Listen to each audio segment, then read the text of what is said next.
நாளை தியானிக்க முடியாது. மத்தேயு சுவிசேஷம் 5ஆம் அதிகாரம் 13வது வசனம். மத்தேயு 5:13 வாசிங்க. நீங்கள் பூமிக்கு உப்பாய் இருக்கிறீர்கள். உப்பானது சாரமற்று போனால் எதினால் சாரமாக்கப்படும்? வெளியே கொட்டப்படுவதற்கும் மனுஷனால் மிதிக்கப்படுவதற்குமே ஒழிய வேறொன்றுக்கும் உதவாது. அங்க வேதத்துல வாசிக்கிறோம், நீங்கள் பூமிக்கு உப்பாய் இருக்கிறீர்கள், நீங்கள் பூமிக்கு உப்பாய் இருக்கிறீர்கள். தேவன் நம்ம ஒவ்வொருவரும் என்ன செய்திருக்கிறாங்க? உப்புக்கு ஒப்பனையா என்ன செய்திருக்கிறாங்க சொல்லியிருக்காங்க. தெய்வ பிள்ளைகளை பாருங்க, உப்பு என்பது யாருக்குமே தெரியாதது ஒன்றுமே கிடையாது. எல்லாருக்குமே உப்புன்னா என்னது தெரிந்த ஒரு விஷயமா காணப்படுது. உப்பு நம்முடைய வாழ்க்கையில் நம்ம சாப்பிட்ற எல்லா பொருட்களும், நம்ம ஒவ்வொரு இனிப்பு ஸ்வீட்டானாலும் சரி, காரமானாலும் சரி, எந்த பதார்த்தங்களையும் சேர்க்கப்படுறது என்னது? உப்பு தான் தெய்வ பிள்ளை. உப்பு இல்லைன்னா ஒன்றுமே இல்லை. உப்பு எவ்வளோ விலை கூடனா, எத்தனை ஆயிரக்கணக்கான ரூபா கொடுத்து செலவு பண்ணி நம்ம ஒரு சமையலோ ஒரு ஸ்வீட்டோ ஒரு ஸ்நாக்ஸோ என்ன நம்ம செஞ்சுருந்தாலும் அதில் உப்பு மட்டும் நம்ம போடலைன்னு வச்சுக்கோங்க, சாப்பிடவே முடியாது. சாப்பிடாம அது வந்து எந்த ஒரு அதில் ஒரு இதுவுமே ஸ்பெஷலுமே இருக்காது, ஒரு விசேஷமான ஒன்றுமே இருக்குது. உப்பு போட்டால் தான் அந்த சாப்பாட்டு ஒரு உயிரே கொடுத்த மாதிரி இருக்கும். தெய்வ பிள்ளைங்களே, உப்பில்லா பண்டம் குப்பையிலேன்னு சொல்லுவாங்க. தெய்வ பிள்ளைகள் ருசி இல்லாத பதார்த்தத்தை உப்பில்லாமல் சாப்பிட கூடுமோ அப்படின்னு சொல்லி என்ன சொல்லப்படுறது. அதுபோல் நம்முடைய ஜீவியத்திலையும் எல்லாம் நம்முடைய காணப்பட ஒவ்வொரு நாளும் காலையில் எழும்புனது ராத்திரி வரைக்கும் நம்ம என்ன செய்ய, நம்ம சாப்பிட்ற ஒவ்வொரு குடிக்கிற ஜூஸில் கூட என்ன செய்வாங்க, லைட்டாக கொஞ்சம் உப்பு போட்டு கொஞ்சம் சீனி போட்டு தான் என்ன செய்வாங்க குடிப்பாங்க. அப்போ தான் டேஸ்ட்டு நல்லாயிருக்கும் அப்படின்னு சொல்லி எல்லாமே உப்பில் தான் நம்முடைய ஒவ்வொரு நாள் நம்ம சாப்பிட்றதுல இருந்து எல்லாம் யூஸ் பண்ணுற எல்லா நம்ம யூஸ் பண்ணக்கூடியவங்களை காணப்படுறோம். தெய்வ பிள்ளைகள் இந்த நாள்லேயே பார்த்தீங்கன்னா இந்த உப்புண்டை காரியத்தை குறித்து கொஞ்சம் அவுட்லைனாக பார்க்கும்போது, உப்பு இல்லாத உணவு என்ன செய்யணும்? அது வந்து வேஸ்ட்டு தான். உப்பு இல்லாத சாப்பாடு என்ன செய்வாங்க? சாப்பிடவே மாட்டாங்க. உப்பு இல்லாத உணவு குப்பையிலே அப்படின்னு சொல்வது மாதிரி தேவனை அறியாத வாழ்க்கை நரகத்திலே என்று சொல்லப்படுற தெய்வ பிள்ளைகளை பாருங்கள். உப்பு இல்லாத உணவு வேஸ்ட்டாக தான் போகும். அதுபோல் தேவனை அறியாத வாழ்க்கை ஜீவியம், அந்த பூமியில் ஒரு வாழ்க்கை நமக்கு கொடுக்கப்பட்டிருக்கு. அந்த வாழ்க்கை, அந்த ஜீவியத்தில் தேவனை அறியாத வாழ்க்கை நம்ம வாழும்போது அந்த வாழ்க்கையுடைய முடிவு நரகத்துக்கு தான் நம்மளை கொண்டு போய் விடும். தெய்வ பிள்ளைகள், இந்த பூமியில் ஒவ்வொரு மனுஷனையும் கத்தர் பூமியில் சிருஷ்டிச்சிருக்கிறாங்க, படைத்திருக்கிறாங்க, பூமியில் வச்சிருக்கிறாங்கன்னா அவங்க கத்தரை என்ன செய்யணும்? கத்தரை தேடணும், அவரை ஆராதிக்கணும். ஒன்றான மெய்தேவனாக உண்மையும் நீர் அனுப்பினவருமாக இயேசு கிறிஸ்துவை அறிவதே நித்திய ஜீவன் சொல்லப்படுது. நித்திய ஜீவனை பெற்றுக்கொள்ளும்படியா ஒவ்வொருவரும் கத்தரை நாம் அறிந்து கொள்ள வேண்டியது அவசியமாய் காணப்படுது. பிள்ளைங்களே பாருங்க, உப்புக்கு நிகர் இந்த பூமியில் வேறு எதுவுமே கிடையாது. பிள்ளைங்களை பாருங்கள், இப்போ நம்ம இனிப்பு பாருங்கள், இனிப்பு நம்ம சீனி சாப்பிடக்கூடாதுன்னா நாட்டு சர்க்கரை சாப்பிடுவாங்க, தேன் சாப்பிடுவாங்க. இப்படி பார்த்திங்கன்னா இனிப்புக்கு பதில் வேறு என்ன வேணாலும் என்ன சேர்த்துக்கலாம். தெய்வ பிள்ளைங்க, சர்க்கரை சேர்க்கலாம், கருப்பட்டி சேர்க்கலாம், தேன் சேர்க்கலாம், நாட்டு சர்க்கரை சேர்க்கலாம், இப்படி பனவெல்லம் இப்படி எதெல்லாமோ சேர்த்துக்கலாம். ஆனால் உப்பு இல்லைன்னா அந்த உப்புக்கு அந்த இடத்துக்கு வந்து கொண்டு வரதுக்கு வேறு எதுவுமே என்ன செய்ய முடியாது, கொண்டு வந்து உப்பு இருக்குன்னு காட்டவே முடியாது. தேவ பிள்ளை, உப்புக்கு நிகர அந்த பூமியில் எதுவுமே கிடையாது. தேவ பிள்ளைங்களை பாருங்கள், ஒரு ஊழியக்காரங்கிட்ட ஒரு தேவனுடைய பிள்ளை கேட்டாங்களாம், பாஸ்டர் பாருங்கள், இந்த ஏசப்பா பார்த்த பூமியில் நம்மளை ஒவ்வொருவரையும் நீங்கள் பூமிக்கு உப்பாக இருக்கிறீர்கள் என்று சொல்லியிருக்கிறாங்களே, அப்போ உப்புக்கு பதிலாக சாதாரண ஒரு உப்பு வந்து ரொம்ப விலை கூடுனது கிடையாது, விலை குறவு தான். உப்பு 10 ரூபாலேருந்து என்ன செய்யுது இருக்குது. முந்தி உள்ள நாட்கள்லாம் 1 ரூபா 2 ரூபாலேருந்து இப்போ உள்ள காலங்களில் நமக்கு 10 ரூபா 15 ரூபாலேருந்தே உப்பு என்ன செய்யுது காணப்படுது. உப்பு வந்து ரொம்ப சாதாரணமானது, விலை கூடுனது கிடையாது. நம்மளை ஒவ்வொருவரையும் பொண்ணோ வெள்ளியோ, நீ பொண்ணு நீ வெள்ளி அப்படிங்கிற ஒரு அனுபவத்தில் கத்தர் சொல்லலை. இந்த சாதாரண உப்புக்கு நம்மளை ஒவ்வொருத்தர்களையும் நம்ம உப்புக்கு நிகரா சொல்லியிருக்கிறாங்களே அப்படின்னு சொல்லி கேட்டாங்களாம். அப்போ தான் சொன்னாங்களா, அந்த பூமியில் உப்புக்கு நிகரா எதுவுமே இல்லை. அது உப்புக்கு நம்ம எதுவுமே என்ன செய்ய முடியாது. உப்புக்கு பதில் இன்னொரு பொருளை போடுறதுக்கு உலகத்தில் கிடையவே கிடையாது. அப்போ எவ்வளவு தேவன் மேன்மையானவங்களா நம்மளை நினைச்சிருக்கிறாங்க, சிருஷ்டிச்சிருக்கிறாங்க. நம்மளை எவ்வளோ மேன்மையானவங்களா கத்தர் நினைச்சிருக்கிறாங்க, ஒப்பிட்டுருக்கிறாங்க என்று பார்க்க வேண்டியது அவசியமாய் காணப்படுது பிள்ளைங்களே. அது மாத்திரம் இல்லை, பார்த்தீங்கன்னா உப்புக்கு கெட்டு போகாமல் காக்கிற தன்மை உண்டு. தெய்வ பிள்ளைங்க, உப்புக்கு என்ன செய்யாது, கெட்டு போகாமல் காக்கிற தன்மை உண்டு. உப்பை வந்து எந்த பொருளை நம்ம அதிகமாக சேர்க்குறோமோ அந்த பொருள் என்ன செய்யாது, கெட்டு போகாது. தெய்வ பிள்ளைங்களை பாருங்கள், கருவாடு மீன்லாம் இருக்குது, அதை காய வைக்கிறாங்க, என்ன செய்கிறாங்க, நிறைய உப்பை போட்டு வைக்கிறாங்க. தெய்வ பிள்ளைங்களை அது மாதிரி ஊறுகாய் நல்லா இருக்கணும், கெட்டு போகக்கூடாது, அநேக நாள் வரணும், அநேக வருஷங்கள் வரணும்னு சொல்லி பார்த்தீங்கன்னா உப்பை என்ன செய்வாங்க, அதிகமாக சேர்ப்பாங்க, வறுத்து சேர்ப்பாங்க. இது மாதிரி இறைச்சி பதப்படுத்துறதுக்கு இப்படி ஒவ்வொரு பொருளும் அதை பதப்படுத்தி அநேக நாட்கள் வரணும், அநேக நாட்கள் இருக்கணும், வருஷங்கள் இருக்கணும் அப்படின்னு சொல்லி என்ன செய்வாங்க, கெட்டு போகாமல் காக்கிறதுக்கு இந்த புளியெல்லாம் பாருங்கள் அநேக நாள் வரணும், வருஷக்கணக்காக வரணும் அப்படின்னு சொல்லி ஒவ்வொரு காரியங்கள் என்ன செய்வாங்க, உப்பை தான் சேர்ப்பாங்க, வேறு எந்த பொருளையுமே சேர்க்க மாட்டாங்க தெய்வ பிள்ளைங்க. அப்போ பாருங்கள், இந்த உப்புடைய தன்மை அதிகமாக நம்ம சேர்க்கும்போது அந்த பொருள் என்ன செய்யுது, கெட்டு போகாமல் அது அனுபவமாக காணப்படுது தெய்வ பிள்ளைங்களே. அதுபோல் நம்முடைய வாழ்க்கையில் இயேசு கிறிஸ்து என்ற உப்பு நம்முடைய ஜீவியத்தில் காணப்படும் போது நம்ம மனது என்ன செய்யாது, கெட்டு போகாது தெய்வ பிள்ளை. இந்த உலகத்தில் பாருங்கள் எவ்வளவோ காரியத்தை நம்முடைய மனது என்ன செய்யுது, கெட்டு போகுது. சின்ன பிள்ளைங்க, வளர்ந்து வர பிள்ளைங்க, வளர்ந்தவங்க தெய்வ பிள்ளைங்க பாருங்கள், சின்ன சின்ன குறிக்கப்பட்ட ஒவ்வொரு காரியங்களையும் நம்ம இந்த உலகத்தில் தான் நம்ம காணப்படும். நம்ம மனது என்ன செய்யுது, கெட்டு போகுது. மனது ஒரு உத்தமமான அனுபவத்தை இழக்கக்கூடிய அனுபவமாக காணப்படுது தெய்வ பிள்ளைங்களே. அதான் நம்ம கொரிந்தியரில் பார்த்தீங்கன்னா பவுல் அப்போஸ்தலன் என்ன செய்கிறாரு, ரொம்ப பயப்படுறார் தெய்வ பிள்ளைங்களை. அப்போ நம்முடைய வாழ்க்கையிலையும் கூட அதிகமாக நம்முடைய ஜீவியத்தில் இயேசு கிறிஸ்து என்ற உப்பு நமக்குள்ளே இருக்கும்போது நம்ம என்ன செய்ய மாட்டோம், கெட்டு போக மாட்டோம் தெய்வ பிள்ளைங்களை. அது மாதிரி 4வதாக பார்த்தீங்கன்னா உப்புன் சாரம் அந்த உப்புக்கு தன்மை என்னது தான், சுவையூட்டுவது. அந்த உப்பு ஒரு உப்புக்கு சாரமுள்ள தன்மை இருந்தால் தான் நம்ம குழம்போ கூட்டோ எதில் போடுறோமோ அது என்ன செய்யும், டேஸ்ட்டு வரும் தெய்வ பிள்ளை. உப்பு போட்டால் உப்பு ஒரு குழம்புல போட்டால் உப்பு என்ன செய்யுது, ஃபஸ்ட்டு அது அப்படி நான் உப்பு போட்டிருக்குங்கிறத காட்டாது. ஆனால் உப்பு என்ன செய்யணும், எந்த குழம்புல போடுறோமோ, கூட்டில் போடுறோமோ, இல்லை ஜூஸில் போடுறோமோ, ஒரு ஸ்வீட்டில் நம்ம போடுறோமோ, அது என்ன செய்யும், தன்னை என்ன செய்யும், அந்த இடத்துல கரைந்து தான் போட்டிருக்கதே அதை மறைத்து என்ன செய்யும், அந்த சாப்பிட்ற ஒவ்வொரு காரியங்களும் சுவையூட்டக்கூடியதாக என்ன செய்யுது, காணப்படுது. உப்பு நான் எதுக்காக இந்த பூமியில் படைக்கப்பட்டேன் என்பதை உணர்ந்து தன்னை என்ன செய்யுது, ஒப்பு கொடுத்து அந்த குழம்போ சமையல் எந்த ஒரு பொருட்கள் நம்ம போடுறோமோ அது என்ன செய்யுது, தன்னை மறைத்து தன்னை என்ன செய்யுது, அந்த இடத்துல முன்னுக்கு வைக்காமல் தன்னை மறைத்து என்ன செய்தது, சுவையூட்டக்கூடியதாய் காணப்படுது தெய்வ பிள்ளை. அதுபோல் நம்முடைய ஜீவியத்திலையும் கூட நம்ம ஒவ்வொரு தெய்வ பிள்ளைகளும் நாம் உப்பா கத்த நம்மளை படைச்சிருக்கிறாங்க, உப்பா நம்மளை வச்சுருக்காங்க அப்படின்னு சொல்லி பார்த்தீங்கன்னா நாம் என்ன செய்யணும், நான் தான் உப்பு அப்படின்னு சொல்லி முன்னுக்கு என்ன செய்யக்கூடாது, நிற்கக்கூடாது. நாம் நம்மளை என்ன செய்யணும், மறைத்து வெளிப்பட வேண்டியது அவசியமாக இருக்குது தெய்வ பிள்ளைகளை. மறைத்து நான் தான், என்னால் தான் இந்த சபையே நடக்குது, நான் தான் சபைக்கு என்ன செய்கிறேன், அதிகமாக காணிக்க கொடுக்குறேன், நான் தான் சபையில் அதிகமாக ஜோம் பண்ணுறேன், என்னால் தான் இந்த ஊழியமே நடக்குது அப்படின்னு நினச்சக்கூடாது. நான் தான், என்னால் அப்படிங்கிற பேச்சு எண்ணமோ சிந்தனையோ என்ன செய்யக்கூடாது, இருக்கவே கூடாது. அப்படி ஒவ்வொரு தெய்வ பிள்ளையும் உப்பாக இருக்கிறவங்க தன்னை மறைத்து என்ன செய்யணும், வெளிப்படணும். தன்னை மறைத்து என்ன செய்யணும், வெளிப்படணும். தன்னை மறைத்து தான் ஜீவிக்க வேண்டியது அவசியமாக இருக்குது தெய்வ பிள்ளைங்க. ஒரு வீடு கட்டுறாங்க, அந்த வீடு கட்டுறது என்ன செய்வாங்க, பெரிய பெரிய தூண்கள் கம்பிகளை விட்டு பெரிய இந்த தூண்கள் பில்லரில் இது பண்ண வீடு கட்டியிருப்பாங்க. அப்போ பாருங்கள், அந்த வீட்டின் கட்டுற ஆரம்பத்தில் பெரிய பெரிய பில்லர்லாம் கட்டி தான் வீடு, எத்தனையோ மாடி கட்டியிருப்பாங்க, ரூம் கட்டியிருப்பாங்க. ஆனால் அந்த வீட்டில் உள்ள அந்த தூண் நினைச்சது நான் தான், அந்த வீட்டுக்கு ஸ்ட்ராங்காக இருக்கிறதுக்கு காரணம் நான் தான், அந்த தூண் தான் நினைச்சியாது சொல்லாது தெய்வ பிள்ளைங்க. அதுபோல் நம்முடைய வாழ்க்கையிலையும் நாம் சபைக்கு பிரயோஜனமாக இருக்கிறோமானா, தேவனுடைய நாமத்துக்கு பிரயோஜனமாக இருக்க நான் தான் அப்படின்னு நினச்சக்கூடாது. முன்னுக்கு சொல்லுகிற அனுபவம், பெருமை பாராட்டுறது, பெருமையாக பேசுகிற அனுபவம் நினச்சக்கூடாது, காணப்படக்கூடாது. நம்மளை மறைந்து வாழ்கிற ஒரு அனுபவம் நமக்கு தேவையாய் காணப்படுது. அது மாத்திரம் பார்த்தீங்கன்னா உப்பு பார்த்தீங்கன்னா நம்முடைய இந்த முழு உலகத்துடைய சுகாதாரத்தையும் காக்கிறதே இந்த உப்பு தான் தெய்வ பிள்ளைங்களை. பாருங்க, நம்ம தேசத்தில் தேவன் என்ன கடல் நீரை வச்சிருக்கிறாங்க.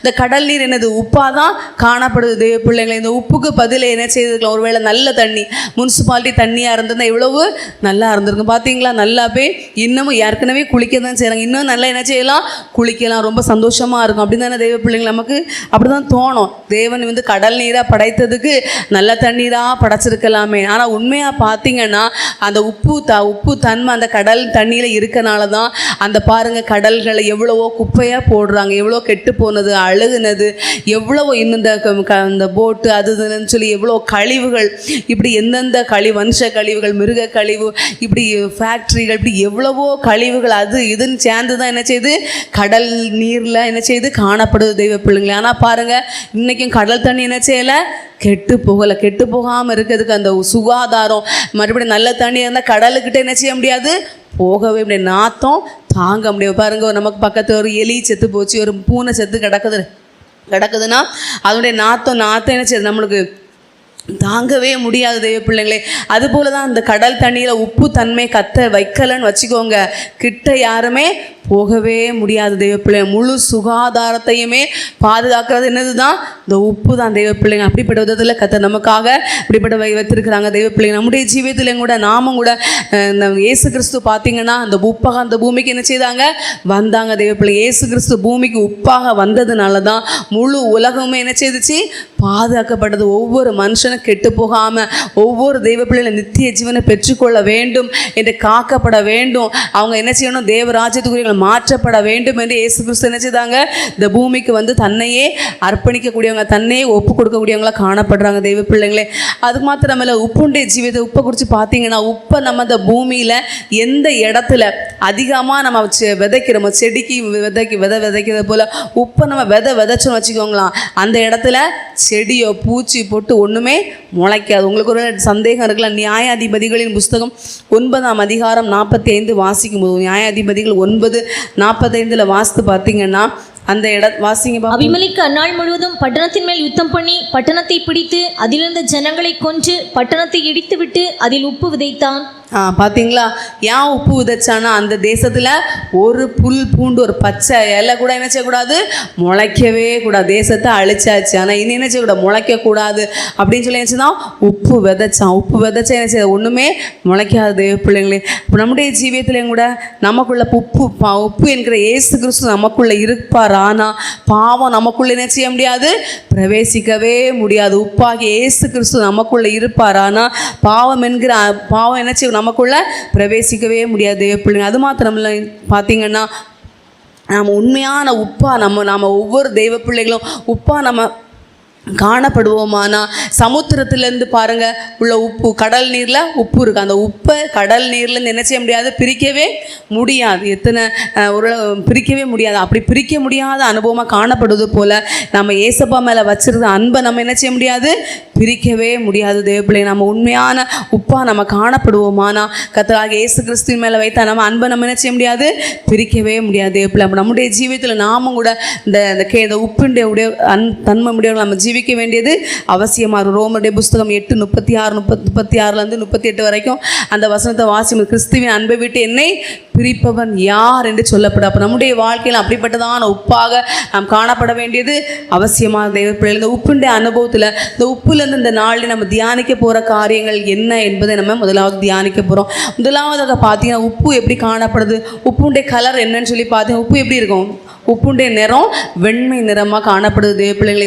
உப்புனாலே எல்லாருக்கும் தெரியும், அது வந்து வெண்மை நிறமாக காணப்படுது. எதை குறிக்குது அப்படின்னு சொல்லி பார்த்தீங்கன்னா, சுத்தமான ஒரு தூய்மையான ஜீவியத்துக்கு அடையாளமாக இருக்கும். சுத்தமான தூய்மையான ஒரு ஜீவியத்துக்கு அடையாளமாக இந்த உப்பு காணப்படுது தேவப்பிள்ளைகளே.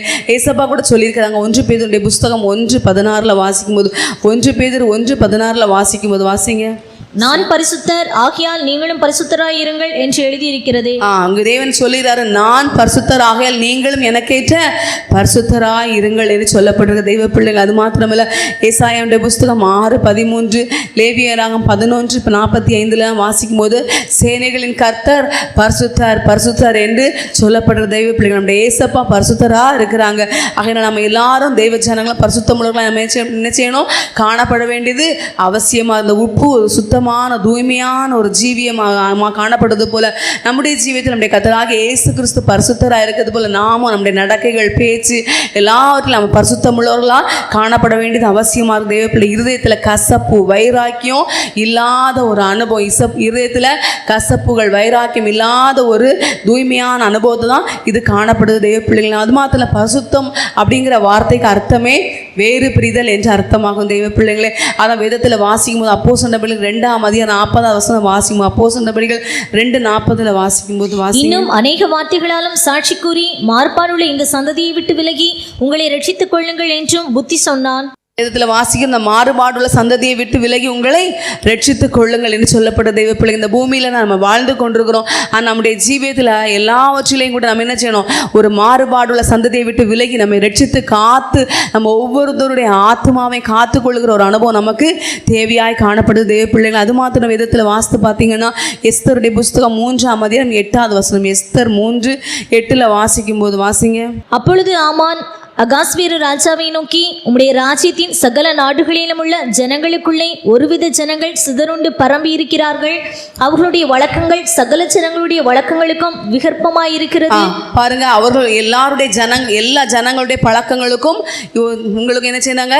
இவங்களுடைய பழக்கங்கள் வித்தியாசமாக காணப்படுது என்று சொல்லப்படுற தெய்வ பிள்ளைங்களே. பாருங்க, இந்த நாட்கள் நாம ஒவ்வொரு தெய்வ ஜனங்களும் பூமியில வாழ்ந்து கொண்டிருக்கிறோம்.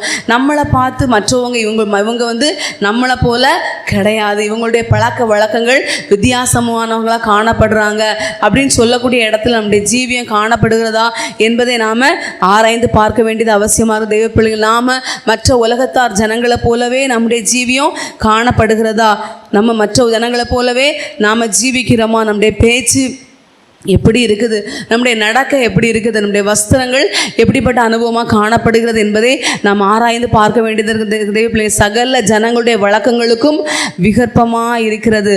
ஒருவித ஜனங்கள் சிதறுண்டு பரம்பி இருக்கிறாங்க. அவங்களுடைய வழக்கங்கள் சகல ஜனங்களுடைய வழக்கங்களுக்கும் விகற்பமாக இருக்கிறது. வேதத்தில் வாசிக்கிற எண்ணாகமும் 23:9 சொல்லப்படுற எண்ணாம் 23:9 ஒரு கூட்ட ஜனங்கள் ஜாதிகளுடைய கலவாமல் தனித்து வாசமாக காணப்படுறாங்க. நாம் எப்படி இருக்கிறோம் தெய்வ பிள்ளைகளே? இந்த பூமியில தான் வாழ்றோம். இந்த பாவம் நிறைந்த உலகத்தில் நம்ம வாழ்றோம். நம்முடைய பேச்சு எப்படி இருக்கு? நம்முடைய எண்ணங்கள் எப்படி இருக்கு? நம்முடைய சிந்தனைகள் எப்படி இருக்கு? நம்முடைய உடை நட பாவனைகள் எப்படிப்பட்ட அனுபவமாய் காணப்படுகிறது என்பதை ஆராய்ந்து பார்க்க வேண்டியது அவசியமாக தெய்வ பிள்ளை. நம்முடைய ட்ரெஸ் விஷயத்தில் நாம் மற்றவங்களை போலவே தான் காணப்படுறோமா? இவங்க வந்து பெந்தேகோஸ்து தான், ஆனால் இவங்க என்னது நகை மட்டும்தான் போட்டிருக்க மாட்டாங்க. மற்றபடி எல்லாமே எல்லாரையும் போல தான் என்ன செய்வாங்க? போட்டிருப்பாங்க. ஹேர் ஸ்டைல்லேருந்து ட்ரெஸ்ஸுலேருந்து அவங்களுடைய பேச்சிலேருந்து நடக்கைகள்லேருந்து எல்லாமே அப்படி தான் இருப்பாங்க. ஆனால் அவங்க பெந்தேகோஸ்து தான், ஆனால் மற்றபடி வேற எந்த ஒரு வித்தியாசமுமே இல்லை அப்படின்னு சொல்கிற இடத்துல நம்ம இருக்கிறோமா தெய்வ பிள்ளைங்களே?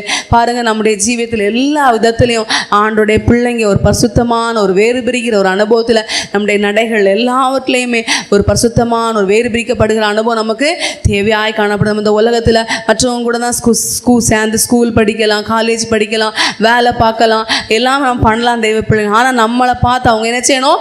சாட்சி சொல்லணும். இவங்க நம்மளை போல கிடையாது, அவங்க நம்ம கூட படிக்கிறாங்க, நம்ம கூட வேலை பார்க்குறாங்க, ஆனால் இவங்களுடைய பேச்சு வித்தியாசம், இவங்களுடைய வஸ்திரம் வித்தியாசம். ஏன்னா அவங்க கர்த்தரை ஆராதிக்கிறவங்க, அவங்க தெய்வனுடைய பிள்ளைங்க அப்படின்னு சொல்லி நம்மளை மேன்மையாக விசேஷமாக என்ன செய்யணும்?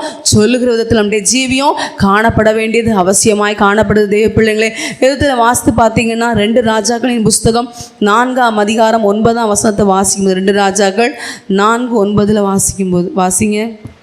அவள் தன் புருஷனை நோக்கி, இதோ நம்மிடத்தில் எப்போதும் வந்து போகிற தேவனுடைய மனுஷனாகிய இவர் பரிசுத்தவான் என்று காண்கிறேன். அங்கே சொல்லப்படுற அந்த சூனேமியால் சொல்கிறா, நம்மக்கிட்ட வந்து போகிற எலிசா என்கிற தீர்க்கதரிசி பரிசுத்தவான் என்று காண்கிறேன்னு சொல்லி தன்னுடைய கணவனார்கிட்ட சொல்கிறா. சூனேமியால் தன்னுடைய கணவனார்கிட்ட சொல்கிற என்ன சொல்கிறா? அந்த எலிசா தீர்க்கதரிசி பரிசுத்தவான் என்று காண்கிறேன். ஒரு பெண்ணு ஒரு ஒரு ஒரு எலிசா எங்கள் தீர்க்கதரிசி ஆணை பார்த்து சொல்கிறாங்க, பரிசுத்தவான் என்று காண்கிறேன். பாருங்கள், அவங்களுக்கு தெரிஞ்சிருக்கு இவர் வந்து அடிக்கடி வந்து போகிறாங்க, வந்து போகிறதில்லை, இவர் யார்? பரிசுத்தவான் என்று காண்கிறேன். அவங்க வந்து பாருங்கள், ஒரு தேவனுடைய ஒரு ஊழியக்காரங்க தீர்க்கதரிசி, அவங்கள பார்த்தா பரிசுத்தவான் என்று காண்கிறேன் என்று சொல்லப்படுற விதத்தில் அவங்களுடைய ஜீவியம் காணப்படுது தெய்வ பிள்ளைகள். நம்முடைய வாழ்க்கையிலையும் கூட தெய்வ ஜனங்கள் ஊழியர்கள் எல்லாரும் நாமும் நம்மளை பார்த்து பரிசுத்தவான் என்று காண்கிறேன் என்று சொல்லுகிற அனுபவத்தில் நம்முடைய ஜீவியம் காணப்படுகிறதா என்று நாம் பார்க்க வேண்டியது அவசியமாக தெய்வ பிள்ளைகளை. பாருங்கள், நம்முடைய ஜீவியத்தை அனுதின வாழ்க்கையில் நம்ம என்ன செய்கிறோம்? ஒவ்வொரு இடத்துக்கு போகிறோம், வாரோம், நம்ம வேலை பார்க்குறோம், ஒவ்வொரு நாள் எத்தனையோ கிலோமீட்டர் எங்கெங்கேயோ போகிறோம் வாரோம் தெய்வ பிள்ளைங்களே. நம்ம கால் என்ன செய்யும்? நேராக போயிட்டு தான் இருக்கும். ஆனால் நம்ம கண் என்ன செய்யும்? பார்க்கக்கூடாததான் என்ன செய்யும்? பார்க்கக்கூடிய அனுபவமாக காணப்படும் தெய்வ பிள்ளைகளே. நம்ம ஒரு இடத்துக்கு போயிட்டு தான் இருப்போம், ஆனால் என்ன செய்யும்? நமக்கு ஒரு வீட்டுக்கு நம்ம போகிறோம், ஆனால் நம்ம கண் என்ன செய்யும்? கால் நேராக தான் போவோம். கண் என்ன செய்யும்? சுற்றி என்ன இருக்குது அதை என்ன செய்வோம்? லேசாக எட்டி பார்ப்போம், அதை திறந்து பார்ப்போம். இது நம்ம கண் பார்வையில் நம்ம என்ன செய்யலை, சரியில்லை. தெய்வ பிள்ளைகள் நம்ம என்ன செய்யணும், ஒவ்வொரு தெய்வ பிள்ளைகளுடைய கண் பார்வையில் ஒரு பரிசுத்தவான் என்று காண்கிறேன் சொல்ல நம்முடைய பார்வையில் கூட நாம் ஒரு வித்தியாசம் உடையவர்களாக காணப்படும். மற்றவங்களை போல பார்க்குற ஒரு அனுபவங்கள், இச்சையாக பார்க்குற அனுபவங்கள், இப்படிப்பட்டதான பார்வை என்ன செய்யக்கூடாது, நமக்குள்ள காணப்படக்கூடாது. பார்த்தீங்கன்னா இந்த சூனேமியாள் தன்னுடைய புருஷனுக்கிட்ட சொல்கிற, அவள் பரிசுத்தவான் என்று காண்கிறேன் என்று. அதுபோல் நம்முடைய ஒவ்வொரு தெய்வ பிள்ளைங்களும் ஒவ்வொருவருடைய ஆண்கள் பெண்கள் எல்லாருடைய ஜீவியத்திலே நம்மளை குறித்து மற்றவங்க என்ன சொல்லணும், சாட்சி சொல்கிற விதத்தில் இவங்களுடைய பார்வையில் இவங்க ஒரு ஜெயம் பெற்றவங்க அப்படின்னு சொல்கிறது நம்முடைய ஜீவியம் காணப்பட வேண்டியது அவசியமாக இருக்குது தெய்வ பிள்ளைங்களே. அது மாத்திரம் விதத்தில் வாசித்து பார்த்தீங்கன்னா ஆதியாமுடைய புஸ்தகம் 26-28 வாசிக்கும்போது, ஆதியாம் 26-28 வாசிக்கும்போது வாசிங்க. அதற்கு அவர்கள், நிச்சயமாய் கர்த்தர் உம்மோடே கூட இருக்கிறார் என்று கண்டோம். ஆகையால் எங்களுக்கும் உமக்கும் ஒரு ஆணை ஏற்பாடு உண்டாக வேண்டும் என்று நாங்கள் நிர்ணயம் பண்ணினோம். பாருங்க தெய்வ பிள்ளைங்களே, கர்த்தர் உம்மோடு இருக்கிறார் என்று கண்டோம் என்று பாருங்க.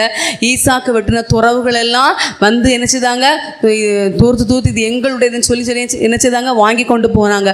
கடைசி பார்த்தீங்கன்னா அவங்களுக்கு பார்வையிலே இவருக்கு கூட யார் இருக்கா, கர்த்தர் இவங்க கூட இருக்கிறார் என்று என்ன செய்து கண்டு அவங்க கூட ஐக்கியப்பட்டிருக்கிறாங்க தெய்வ பிள்ளைங்க. அது மாத்திரமில்ல, ஆதியாம் 39:3 கூட வாசிக்கும். ஆதியாம் 39:3 வாசிக்கும் போது பார்த்தீங்கன்னா அங்கே கூட சொல்லப்பட்டிருக்கு. வாசிங்க. கர்த்தர் அவனோடு இருக்கிறார் என்றும் அவன் செய்கிற யாவையும் கர்த்தர் வாய்க்க பண்ணுகிறார் என்றும் அவன் எஜமான் கண்டு. பாருங்க இங்கே கூட பார்த்தீங்கன்னா யோசேப்பு பாருங்க, அவன் அவன் அடிமையாக என்ன செய்திருக்கிறான், விற்கப்பட்டிருக்கான். ஒரு வீட்டில் விலைக்கு வாங்கியிருக்காங்க.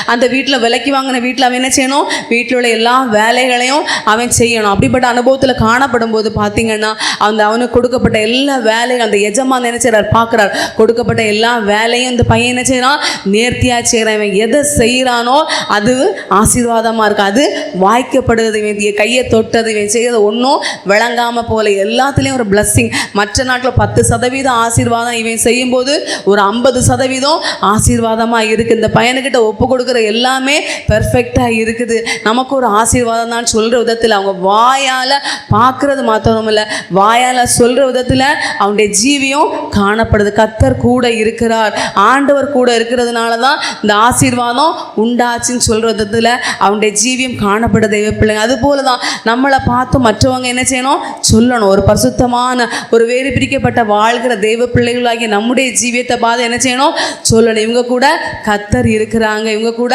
கர்த்தர் இருக்கிறாங்க, இவங்களுடைய ஜீவியம் மாற்றப்பட்டிருக்கு. இவங்க ஜீவியம் எப்படிப்பட்ட அனுபவத்தில் காணப்பட்டாங்க, அன்னைக்கு கர்த்தர் அவங்கள என்ன செய்திருக்கிறாங்க, ஆசீர்வதித்திருக்காங்க, ஆசீர்வதித்து கர்த்தர் உயர்த்தி வச்சிருக்கிறாங்க அப்படின்னு சொல்லி என்ன செய்யணும், சொல்லணும் தெய்வ பிள்ளைங்களை. பாருங்க இவங்க சொன்னவன் ஆண்டவரை தேடுறவங்க இல்லை, ஆராதிக்கிறவங்க, அந்நியன், ஒரு புறஜாதியான் தெய்வ பிள்ளைகளை, கர்த்தரை அறியாதவன். ஆனால் அவன் வாயால் என்ன செய்கிறான், சொல்கிறான் கர்த்தர் அவன் கூட இருக்கிறாரு, அவன் ஆண்டவர் அறிந்தவன், ஆண்டவர் ஆராதிக்கிறவன். அதான் அவங்க வாழ்க்கையில் அவன் என்ன செய்யறானோ அது ஒரு ஆசீர்வாதமாக இருக்குன்னு சொல்லப்பட்டு சொல்கிறாங்க தெய்வ பிள்ளைகளை. அப்படிப்பட்டதான் ஒரு சாட்சியின் ஜீவியம் நமக்கு தேவையாய் காணப்படுது தெய்வ பிள்ளைங்க. அது மாத்திரம் 2 கொரிந்தியர் 6:14-16 வரை வாசிக்கும் போது, 2 கொரிந்தியர் 6:14 வாசிக்கும் போது வாசிங்க. அந்நிய நுகத்திலே அவிசுவாசிகளுடன் பிணைக்கப்படாதிருப்பீர்களாக. நீதிக்கும் அநீதிக்கும் சம்பந்தம் எது? ஒளிக்கும் இருளுக்கும் ஐக்கியம் எது? கிறிஸ்துவுக்கும் பேலியாளுக்கும் இசைவெய்து? அவிசுவாசியுடனே விசுவாசிக்கு பங்கெய்து? தேவனுடைய ஆலயத்துக்கும் விக்கிரகங்களுக்கும் சம்பந்தம் எது? நான் அவர்களுக்குள்ளே வாசம் பண்ணி அவர்களுக்குள்ளே உலாவி அவர்கள் தேவனாயிருப்பேன், அவர்கள் என் ஜனங்களாயிருப்பார்கள் என்று தேவன் சொன்னபடி நீங்கள் ஜீவனுள்ள தேவனுடைய ஆலயமாய் இருக்கிறீர்களே. பாருங்க தெய்வ பிள்ளைகள், நம்ம வாசிக்கிறோம் வேதத்தில் சொல்லப்பட அந்நிய நுகத்திலே அவிசுவாசிகளுடன் பிணைக்கப்படாதிருப்பீர்களாக. அந்நிய நுகத்திலே அவிசுவாசிகளுடன் பிணைக்கப்படாதிருப்பீர்களாக. நீதிக்கும் அநீதிக்கும் சம்பந்தம் ஏது? ஒளிக்கும் இருளுக்கும் ஐக்கியம் ஏது? கிறிஸ்துவுக்கும் பேலியாளுக்கும் இசைவேது? அவிசுவாசியுடன் விசுவாசிக்கு பங்கேது? தேவனுடைய ஆலயத்துக்கும் விக்கிரகங்களுக்கும் சம்பந்தம் ஏதுன்னு சொல்லப்படுற தெய்வ பிள்ளைங்களை பாருங்க. நாம் அந்த பூமியில் வாழ்கிறோம், நாம் அவிசுவாசியுடன் பிணைக்கப்பட்டோம், அவிசுவாசிக்க கூடவே கூட்டாளிகளை நாம் காணப்படுகிறோமா அப்படின்னு சொல்லி நம்மளை ஆராய்ந்து பார்க்க வேண்டிய தெய்வ பிள்ளைகளே. அவிசுவாசிக்க கூட நாம் பிணைக்கப்பட்ட அனுபவத்தில் இருப்போமானா நம்மக்கிட்ட இருக்கக்கூடிய கொஞ்சம் விசுவாசமும் பெயரும் தெய்வ பிள்ளை. கொஞ்சம் விசுவாசமும் பெயரும். நம்ம வளர்ச்சி கூடியவங்க கூட என்ன செய்யணும்? ஐக்கியப்பட்டவங்களை நம்ம காணப்படணும். நீதிக்கும் அநீதிக்கும் சம்பந்தம் ஏது? ஒளிக்கும் இருளுக்கும் ஐக்கியம் மீது. ஆண்டோருடைய பிள்ளைங்க, ஆண்டோர் அறியாத ஜனங்களோட ஐக்கியமுடையவர்களா நம்ம வாழ்கிறோமா என்பதை ஆராய்ந்து. ஒருத்தரையும் நம்ம வெறுக்கக்கூடாது, எல்லார்கிட்டையும் நம்ம அன்பாக இருக்கணும். ஆனால் அவங்கக்கிட்ட போய் ஐக்கியத்தை என்ன செய்யக்கூடாது? வச்சிருக்கக்கூடாது. நம்ம ஐக்கியமுடையவர்களா, நம்ம அன்பு இருக்கணும், அவங்கள நேசிக்கணும். ஏன்னா கர்த்தர் அவங்கள நேசிக்கிறாங்க அப்படின்னு சொல்லி அந்த ஆத்மாவை ஆதாயப்படுத்துறதுக்குரியவங்கள அன்பாக இருக்கணுமே தவிர அவங்கக்கிட்ட போய் ஐக்கியமாக என்ன செய்யக்கூடாது? காணப்படக்கூடாது. நாம் எப்படி வாழ்கிறோம் தெய்வ பிள்ளைங்களை, நம்முடைய ஜீவியம் எப்படிப்பட்ட அனுபவத்தில் காணப்படுது என்பதை ஆராய்ந்து பார்க்கணும். தேவனுடைய ஆலயத்துக்கும் விக்கிரகங்களுக்கும் சம்பந்தம் ஏது? தேவனுடைய ஆலயத்துக்கும் விக்கிரகங்களுக்கும் சம்பந்தம் ஏது? நம்முடைய ஜீவியத்தில் நம்ம எப்படி இருக்கோம் தெய்வ பிள்ளைகள்? தேவனுடைய ஆலயத்துக்கும் வருகிற அனுபவமாக அந்த விக்கிரகங்களின் அனுபவம் நமக்குள்ள காணப்படுகிறதா, அனுபவமாக காணப்படுகிறதா என்பதை நாம் ஆராய்ந்து பார்க்க வேண்டியது. அந்நியமாக எந்த அனுபவம் நமக்குள்ள காணப்பட்ட அந்த அனுபவங்கள் முற்றிலுமாய் விடுதலையாக்கப்பட்ட அனுபவத்தில், தேவன் நம்மோடு உலாவுகிற அனுபவத்தில், தேவன் நமக்கு தேவனாக இருக்கிற அனுபவத்தில் நம்முடைய ஜீவியம் காணப்பட வேண்டியது அவசியமாக. தேவ பிள்ளைகள், கர்த்தராகிய தேவன் சொல்கிறாங்க, நான் பரிசுத்தர் ஆகையால் நீங்களும் எனக்கேற்ற பரிசுத்தராக இருங்கள் என்று சொன்னது போல நம்முடைய எல்லா எண்ணங்களில், சிந்தனைகளில், பார்வைகளில், செயல்களில், ஜீவியங்களில் எல்லாவற்றிலையும் நாமும் பரிசுத்தம் உள்ளவர்களா, மற்றவங்களுக்கு ஒரு சாட்சி உள்ளவர்கள் நாம் ஜீவிக்க வேண்டியது அவசியமாய் காணப்படுது. அல்லேலூயா. ரெண்டாவதாக பார்த்தீங்கன்னா, உப்பை குறித்து பார்த்தீங்கன்னா, உப்பு ரொம்ப பிரயோஜனமானது தேவ பிள்ளைங்க. உப்பு ரொம்ப ரொம்ப ரொம்ப பிரயோஜனமானது, ரொம்ப அவசியமானது தேவ பிள்ளை. இது ஒரு சாட்சியின் ஜீவியத்தை குறிக்கக்கூடியதாக காணப்படுது தேவ பிள்ளைங்களை. பாருங்கள், நம்முடைய வீட்டில் கிச்சனில் எல்லாம் இருக்குது. அரிசி இருக்குது, பருப்பு இருக்குது, தேங்காய் இருக்குது, எண்ணெய் இருக்குது, வத்தல், மல்லி, பட்டை, கிராம்பு, இப்படி எல்லா மாவு எல்லாமே இருக்குது. ஒன்றுமே குறையில்லை.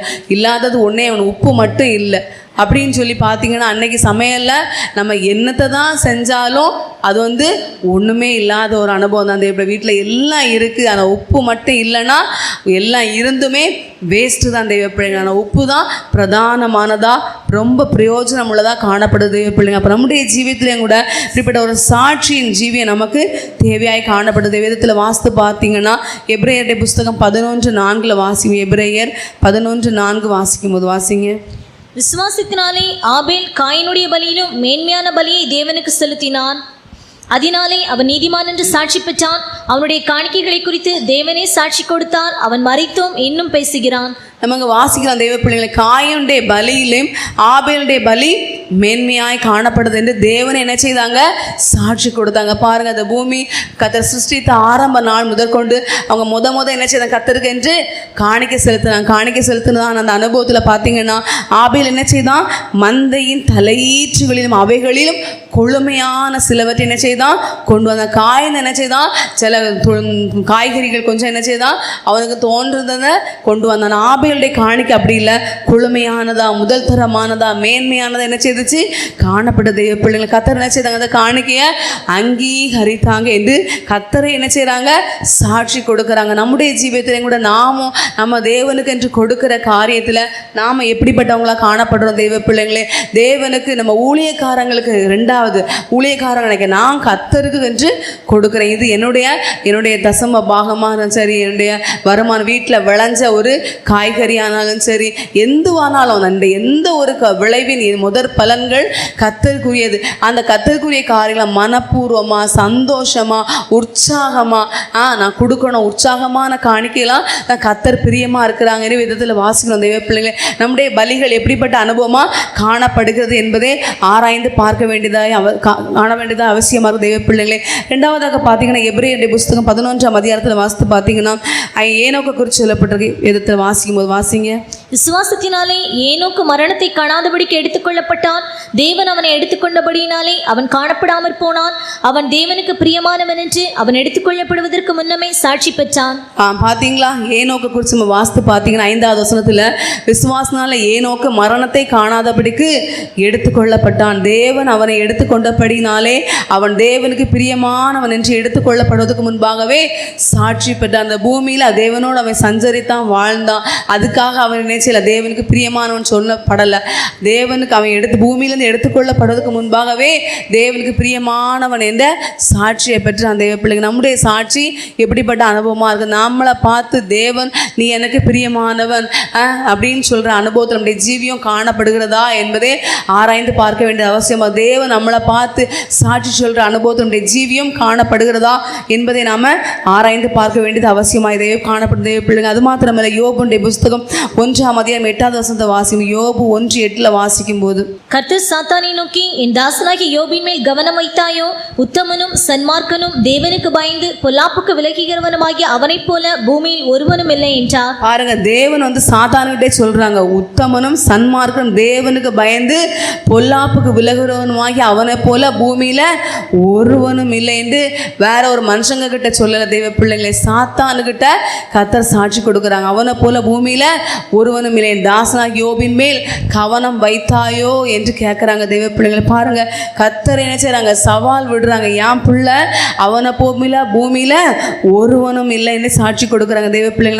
நம்மளை குறித்து தேவனுடைய சாட்சி எப்படிப்பட்ட அனுபவமாக காணப்படுது தேவ பிள்ளை. பாருங்க, யோபுவை குறித்து கர்த்தர் நினைச்சுங்கிற சவாலை தைரியமாக என்ன செய்கிறாங்க, சொல்கிறாங்க, அவனை போல பூமியில ஒருவனும் இல்லை. நம்மளை பார்த்து கூட கர்த்தர் இப்படிப்பட்ட அனுபவத்தை சொல்லுகிற ஒரு அனுபவம் நமக்கு தேவையாய் காணப்படுது தேவ பிள்ளைங்க. அது மாத்திரம் வாசிக்கும் போது 1 தீமோத்தேயுடைய புஸ்தகம் 6:12 வாசிக்கும். 1 தீமோத்தேயு 6:12 வாசிக்கும் போது, விசுவாசத்தின் நல்ல போராட்டத்தை போராடு, நித்திய ஜீவனை பற்றிக்கொள், அதற்காகவே நீ அழைக்கப்பட்டாய், அநேக சாட்சிகளுக்கு முன்பாக நல்ல அறிக்கை பண்ணினவனுமாய் இருக்கிறாய். அநேக சாட்சிகளுக்கு முன்பாக நல்ல அறிக்கை பண்ணக்கூடியவனாய் காணப்படுறார் என்று பாருங்க. பவுல் அப்போஸ்தலன் தீமோத்தேயு பார்த்து என்ன செய்றாங்க, சொல்றாங்க, அநேக சாட்சிகள் முன்பாக நீ நல்ல அறிக்கை பண்ண. அநேக சாட்சிகள் காணப்படுது, ஆனால் அதில் நீ ஒரு நல்ல ஒரு சாட்சியா நல்ல ஒரு அறிக்கை பண்ணக்கூடியவனா காணப்படுறான் என்று சொல்றார் தேவ பிள்ளைங்களை. அதுபோல் நம்முடைய வாழ்க்கையில கூட நம்முடைய ஜீவியத்தை குறித்து ஒரு நல்ல சாட்சி சொல்கிற அனுபவத்தில் நல்ல ஒரு அறிக்கை செய்கிற விதத்தில் நம்முடைய ஜீவியம் கர்த்தர் என்ன ஆசீர்வதிச்சு வாங்க, என்னுடைய சுபாவங்களில் எல்லாம் தேவனுக்குரிய காரியங்களில் கர்த்தர் என்ன மாற்றிருக்கிறாங்க அப்படின்னு சொல்லி நம்ம கூட நல்ல அறிக்கை செய்கிற விதத்தில் நம்முடைய ஜீவியம் காணப்படுகிறதா, என் நல்ல ஒரு சாட்சியின் அனுபவம் நம்ம ஜீவிக்கிறோமா, இல்லை நம்மளை குறித்து துர்சாட்சி சொல்கிற அனுபவத்தில் நம்முடைய ஜீவியம் காணப்படுகிறதா என்று நம்ம ஆராய்ந்து பார்க்க வேண்டியது அவசியமாய் காணப்படுது பிள்ளைங்களே. 1 தெசலோனிக்கேயர் புஸ்தகம் 2:5 வாசிக்கும். 1 தெசலோனிக்கேயர் 2:5 வாசிக்கும் போது, உங்களுக்கு தெரிந்திருக்கிறபடி நாங்கள் ஒரு காலம் இச்சகமான வசனங்களை சொல்லவும் இல்லை, பொருளாசை உள்ளவர்களாய் மாயம் பண்ணவும் இல்லை, தேவனே சாட்சி. ஒரு காலம் இச்சகமான வசனங்களை சொல்லவும் இல்லை. ஒரு காலம் இச்சகமான வசனங்களை சொல்லவும் இல்லை, பொருளாசை உள்ளவர்களாய் மாயம் பண்ணவும் இல்லை. பவுல் அப்போஸ்தலன் சொல்ற ஜனங்களை பார்த்து நாங்கள் ஒரு காலம் என்ன செய்யல, இச்சகமான வசனங்களை என்ன செய்யல, சொல்லவே இல்லை. பொருளாசை உள்ளவர்களாய் மாயம் பண்ணவே இல்லை. பொருள் ஆசையான விக்கிரகம் சொல்லப்படுற தெய்வ பிள்ளைங்க, அது வேணும் இது வேணும், நீங்கள் அது செய்யுங்க இது செய்யுங்க அப்படின்னு சொல்லி என்ன செய்வாங்க, ஜனங்களை ஒரு பொருள் ஆசைக்கு இதுவாக என்ன செய்வாங்க, உற்சாகப்படுத்துகிற ஒரு அனுபவம். அப்படிப்பட்டதாங்க என்ன செய்ய, மாயம் பண்ணவும் இல்லை, ஜனங்களை ஏமாற்றி வஞ்சித்து அவங்கக்கிட்ட இருந்து வாங்குகிற ஒரு மாயம் பண்ணவும் இல்லை. நாங்கள் இச்சகமான வார்த்தைகளை ஜனங்களுக்கு என்ன தேவனை விட்டு தேவனுடைய நீதிக்கு விரோதமாக நாங்கள் என்ன செய்யலை, வார்த்தைகள் பேசலை, சத்தியத்தை சத்தியமாக தான் பேசுகிறோம் அப்படின்னு சொல்லி என்ன செய்கிறாங்க, தேவனை அதுக்கு சாட்சி என்று சொல்கிறாங்க தெய்வ பிள்ளைகளை.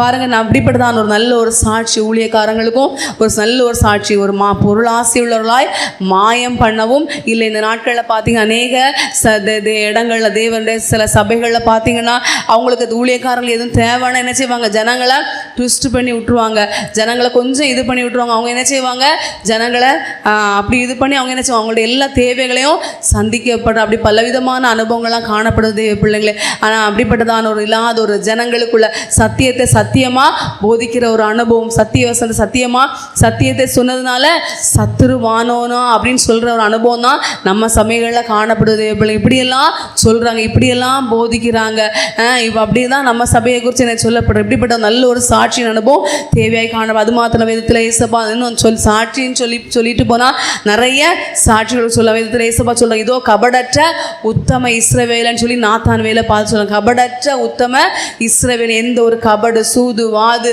இதயத்தில் கசப்பு வைராக்கியம் அப்படிப்பட்ட எந்த ஒரு அனுபவம் இல்லாத ஒரு அனுபவமாக கர்த்தர் சொல்கிறாங்க தெய்வ பிள்ளைங்களே. அது மாத்திரம் இல்லை, ஏசவ மரியாதை பார்த்து சொல்கிறாங்க, தன்னை விட்டு இடப்படாத நல்ல பங்கை தெரிந்து கொண்டாள், தன்னை விட்டு இடப்படாத நல்ல பங்கை தெரிந்து கொண்டாள் என்று சொல்கிறாங்க. உலகத்தில் எவ்வளவோ பங்குகள் காரியங்கள் என்ன செய்து காணப்படுது தெய்வ பிள்ளைகள். ஆனால் மரியாள் கர்த்தருடைய சமூகத்தை விட்டு அவங்க என்ன செய்யலை, இளம்பல உள்ள காரியங்கள் எல்லாம் செஞ்சாங்க. ஆனால் கர்த்தருடைய சமூகத்தில் என்ன செய்தாங்க, இது நம்ம பாருங்கள், நம்ம எவ்வளோ கடமைகள் வேலைகள் எல்லாவற்றையும் நம்ம செய்வோம், ஒவ்வொரு நாளும் எல்லாமே நம்ம செய்வோம், கஷ்டப்பட்டு நமக்கு உடம்பு முடியாட்டா கூட எல்லாமே செய்வோம். ஆனால் ஆண்டோர் சமூகத்தில் தேவனுக்கு என்று கொடுக்கப்படுகிற வேதம் வாசிக்கிறது, ஜெபிக்கிறது, அந்த காரியத்தை நம்ம என்ன செய்வோம், சோம்பேறியாக இருந்துடும். அந்த பிள்ளைகளை பாருங்கள், ஒரு நாள் காலையில் நம்ம எழும்புறோம், அதிகாலை எழும்பி என்ன செய்வோம், நம்ம கொஞ்சம் நேரத்தை ஆண்டோருக்கு கொடுப்போம், ஒரு பாட்டை பாடுவோம், ஒரு ஜோம் பண்ணுவோம், ஆண்டோருக்கு மகிமைப்படுத்துவோம். அப்படிங்கிற அனுபவம் இருக்காது. ராத்திரி இரவு வேலை ஆனாலும் கொஞ்ச நேரம் கர்த்தரை மகிமைப்படுத்துவோம், கர்த்தருக்கு நன்றி சொல்லுவோம் அப்படிங்கிற அனுபவம் கிடையாது தெய்வ பிள்ளை. கர்த்தருடைய சமூகமே இல்லாத அனுபவம். நமக்கு வேற எல்லாமே நடக்கும், வேற எல்லாத்துக்கும் நேரம் இருக்கும், காலம் இருக்கும், சமயம் இருக்கும். பாருங்கள், இன்னைக்கு கூட ஆராதனைக்கு வந்திருக்காங்க, நிறைய பேர் வரல, அவங்களுக்கு எல்லாம் என்னது நேரம் காலம் சமயம் எல்லாமே இருக்கும். ஆனால் பாருங்கள், அவங்களுக்கு அந்தந்த சூழ்நிலை சந்தர்ப்பத்தில் தெய்வ சமூகம் இல்லாத ஒரு அனுபவம், நல்ல பங்கை தேர்ந்தெடுக்காத அனுபவத்தில் காணப்படுவாங்க. பலர் நினைச்சோம், ஒன்று நம்ம இங்கே என்ன ஜோமனலையா பைபிள் படிக்கலாம் கேட்டால் அதுக்கு என்ன ஒரு வார்த்தை கேட்டால் அதுக்கு 100 வார்த்தை அந்த வார்த்தையை அடைக்கிற மாதிரி என்ன பதில் சொல்லுவாங்க. ஆனால் ஆண்டவர் சொல்வார், என் சமூகத்தில் இருக்கிற நல்ல பங்கை நீ இழந்துட்டா மகனே மகளே என்ன செய்வாங்க சொல்லுவாங்க. நம்முடைய வாழ்க்கையில் நல்ல பங்கை தேர்ந்தெடுத்ததான அந்த அனுபவம் நம்ம ஜீவிக்க வேண்டியது அவசியமாய் காணப்படுது பிள்ளைகளே. அல்லேலூயா. மூன்றாவதாக பார்த்தீங்கன்னா, உப்புவை குறித்து பார்த்தீங்கன்னா, உப்பு என்னது ரொம்ப மலிவானது தேவ பிள்ளைங்க. உப்பு ரொம்ப உப்பு ரொம்ப விலை கொடுக்கணும், அதை கஷ்டப்பட்டு வாங்கணும் அப்படிங்கிற ஒரு அனுபவம் என்ன செய்யாது இல்லை, ரொம்ப ஈஸியாக என்ன செய்திடலாம், உப்பு வாங்கிடலாம் தேவ பிள்ளை. உப்பு என்பது எதை மலிவானது என்ற அனுபவம் எதை குறிக்குதுன்னு சொல்லி பார்த்தீங்கன்னா, தாழ்மையை குறிக்கக்கூடியதாக காணப்படுது தேவ பிள்ளை. விதத்தில் நம்ம வாசித்து பார்த்தீங்கன்னா, மீகாவுடைய புஸ்தகம் 6:8 மீகா 6:8 வாசிக்கும் போது வாசிங்க.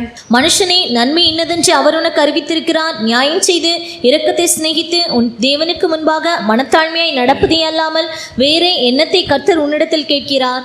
இங்கே வாசிக்கிற, மனுஷனே நன்மை என்னதென்று அவர் உனக்கு அறிவித்திருக்கிறார். நியாயத்தை செய்து இரக்கத்தை சிநேகித்து உன் தேவனுக்கு முன்பாக மனத்தாழ்மையை நடப்பதே அல்லாமல் வேறு எண்ணத்தை கர்த்தர் உண்டத்திற்கு. நம்ம ஒவ்வொரு திட்டத்தையும் கர்த்தர் கேட்கறது, நீ என்ன செய்து எனக்கு முன்பாக மனத்தாழ்மையா நீ ஜீவி அப்படின்னு சொல்லி தான் நம்மக்கிட்ட என்ன செய்கிறாங்க, கர்த்தர் கேட்குறாங்க தெய்வ பிள்ளைங்களே. அது மாத்திரம் இது வாசித்தீங்கன்னா, யாக்கோபு 4:10 சொல்லப்பட்டு, கர்த்தர் உயர்ந்தவராயிருந்தும் தாழ்மை உள்ளவன் என்ன செய்கிறாங்க நோக்கி பார்க்கிறார் என்று சொல்லப்படுற தெய்வ பிள்ளைங்களை. கர்த்தர் உயர்ந்தவர், ஆனால் தாழ்மை உள்ளவன் தான் அவர் நோக்கி பார்க்கிற அனுபவமாக காணப்படுது தெய்வ பிள்ளைங்க. அது மாத்திரம் யாக்கோபு 4:6 கூட வாசித்து பார்த்தீங்கன்னா, தாழ்மை உள்ளவர்களுக்கு கர்த்தர் கிருபை அளிக்கிறார், தாழ்மை உள்ளவர்களுக்கு கர்த்தர் கிருபை அளிக்கிறார் வாசிக்கிறோம். அது மாத்திரம் அதில் நீதிமொழிகள் 22:4 சொல்லப்பட்டிருக்கு, மேன்மைக்கு முன்னானது தாழ்மைன்னு சொல்லப்பட்டு. கொலோசியர் 3:12 வாசிக்கும், தாழ்மையை தரித்து கொள்ளுங்கள். தாழ்மை ஆடையா நம்ம தாழ்மை என்ன செய்யணுமா, தரித்து கொள்ள வேண்டியது அவசியமாக. அது மாதிரி நீதிமொழி 29:23 வாசிக்கும் போது, மனத்தாழ்மை உள்ளவன் கனம் அடைவான், மனத்தாழ்மை உள்ளவன் கனமடை. நம்மளை ஒருத்தங்க நம்மளை இதாக சொல்லிட்டாங்க, உதாசீனப்படுத்திட்டாங்க அப்படின்னா நம்ம நினைக்கக்கூடாது. நம்ம ஒரு எந்த இடத்துல தாழ்த்தப்படுவோமோ அந்த இடத்துல நம்ம என்ன செய்வோம், உயர்த்தப்படுவோம் தெய்வ பிள்ளை. நம்ம தாழ்த்தப்படுவதற்கு நாம் என்ன செய்யணும், ஒப்பு கொடுக்கும்போது நாம் என்ன செய்வோம், கனம் அடையக்கூடியவங்களாக காணப்படுவோம் தெய்வ பிள்ளைங்களே. அது மாத்திரம் பிலிப்பியர் புஸ்தகம் வாசிக்கும் போது, பிலிப்பியர் 2:3 வாசிக்கும் போது, பிலிப்பியர் 2:3 வாசிக்கும் போது வாசிங்க. ஒன்றையும் வாதினாலாவது வீண் பெருமையினாலாவது செய்யாமல் மனத்தாழ்மையினாலே ஒருவரையொருவர் தங்களிலும் மேன்மையானவர்களாக எண்ண கடவீர்கள்.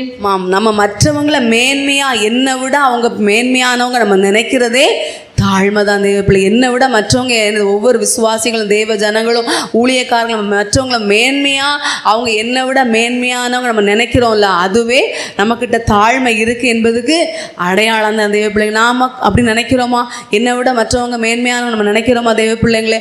நான் யாருக்கும் குறைஞ்சவா இல்லை, சளைச்சவா இல்லை அப்படின்னு நம்மளை என்ன செய்வோம், பெருசாக நம்ம நினைப்போம். ஆனால் வேதம் சொல்லுது, நம்ம ஒவ்வொருவரும் மற்றவங்களை மேன்மையாக நம்ம நினைப்போமானா நமக்குள்ள தாழ்மை இருக்குது என்று வேதத்தில் வாசிக்கிறோம். அது மாத்திரம் அப்போஸ்தலர் 20:19 வாசிக்கும் போது வாசிங்க. பவுல் அப்போஸ்தலன் சொல்றாரு, வெகு மனத்தாழ்மையோடும் வாசிங்க.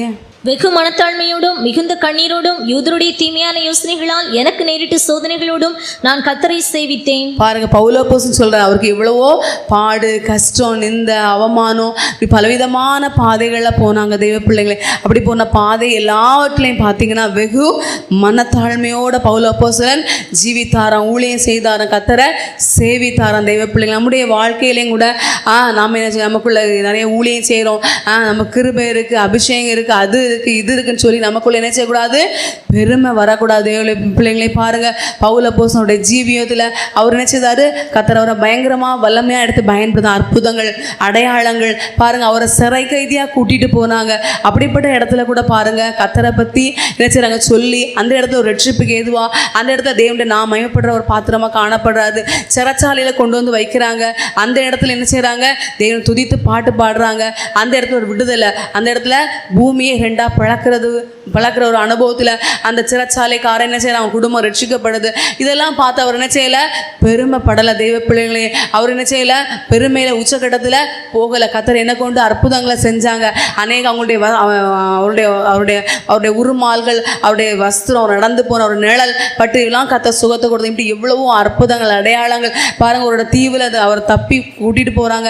இவர் வந்து பெரிய ஒரு பாம்பு கடிக்குது, எல்லாரும் செத்துருவாங்க, இவன் செஞ்ச பாவம் தான், இவனை வந்து என்ன துரத்தி வந்து இவனை இப்படி உண்டாக்கி இவன் செத்து போனான், இவனை கடிச்சிட்டு பாம்பு கடிச்சிட்டுன்னு சொல்கிறாங்க.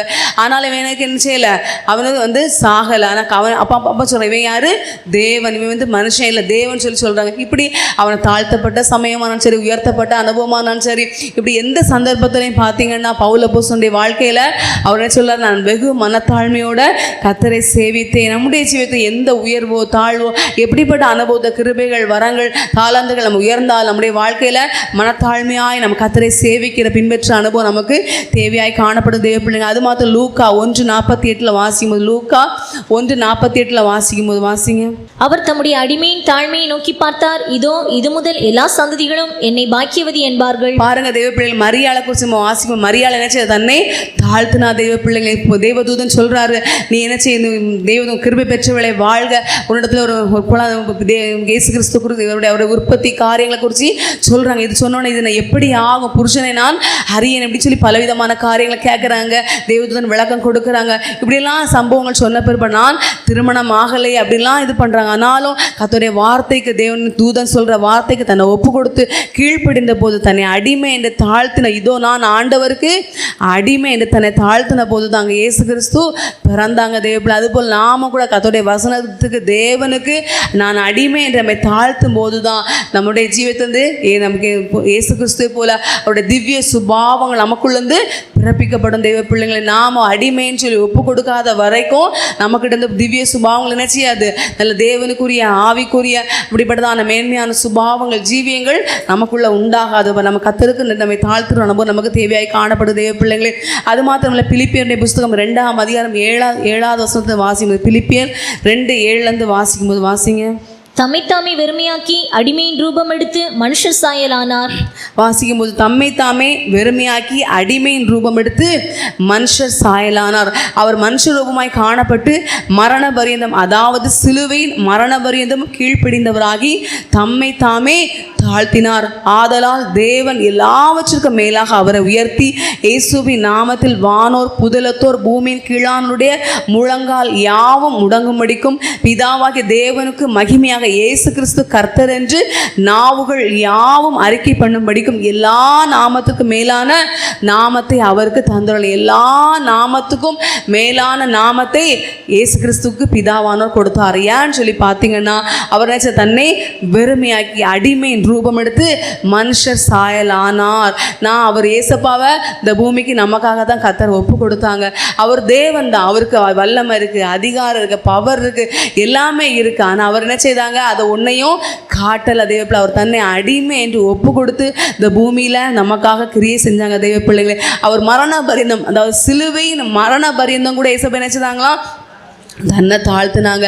அந்த சிலுவையில் கூட பார்த்தீங்கன்னா அவர் என்னெல்லாமோ சொன்னாங்க, ஏளனம் பண்ணாங்க, பரியாசம் பண்ணாங்க, அப்படி என்னெல்லாமோ பண்ணாங்க தேவ பிள்ளைங்களே. அந்த இடத்துல நான் தேவன், நான் யார், எனக்கு பவர் என்ன அப்படிங்கிறத காட்டுறேன்னு சொல்லி என்ன செய்யலை ஏசப்பா நினைக்கல, செய்யலை. அப்படிப்பட்ட எந்த ஒரு அனுபவமே இல்லை தேவ பிள்ளைங்களே.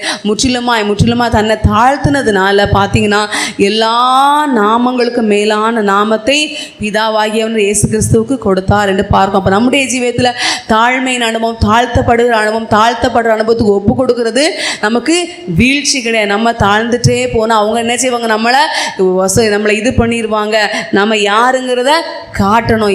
நான் யார், என் நேம் என்ன, என்னுடைய பவர் என்ன, எங்கள் குடும்பம் என்ன, எங்கள் பேக்ரவுண்டு என்ன என்பதை காட்டணும். அப்படிங்கிற அனுபவம் நமக்குள்ள காணப்படக்கூடாது தேவ பிள்ளைகள். இயேசு கிறிஸ்துவை போல ஏசப்பா சொல்கிறேன், நான் சாந்தமும் மன தாழ்மையுமா இருக்கு. அவ்வளோ பெரிய தேவன், அவ்வளோ கிருபை இருக்குது, அபிஷேகம் இருக்குது, வல்லமை இருக்குது, அதிகாரம் இருக்குது, என்ன வேணாலும் கர்த்தர் செய்யலாம். வானம் எனக்கு சிங்காசனம், பூமி எனக்கு பாதப்படி என்று சொன்ன தேவன். நான் பாருங்க, அவர் என்ன செய்தாங்க, நான் சாந்தமும் மனத்தை மரண வரைந்தும் தன்னை தாழ்த்தக்கூடியவங்க. நம்முடைய ஜீவியத்திலையும் கூட கர்த்தராக இயேசு கிறிஸ்து பின்பற்றுகிற, அவரை நேசிக்கிற, அவரை தேடுகிற நம்முடைய தேவ ஜனங்களுக்கும் நாமும் கூட தாழ்மைகளை நம்ம ஜீவிக்க வேண்டியது அவசியமாய் காணப்படுகிறது. அல்லேலூயா.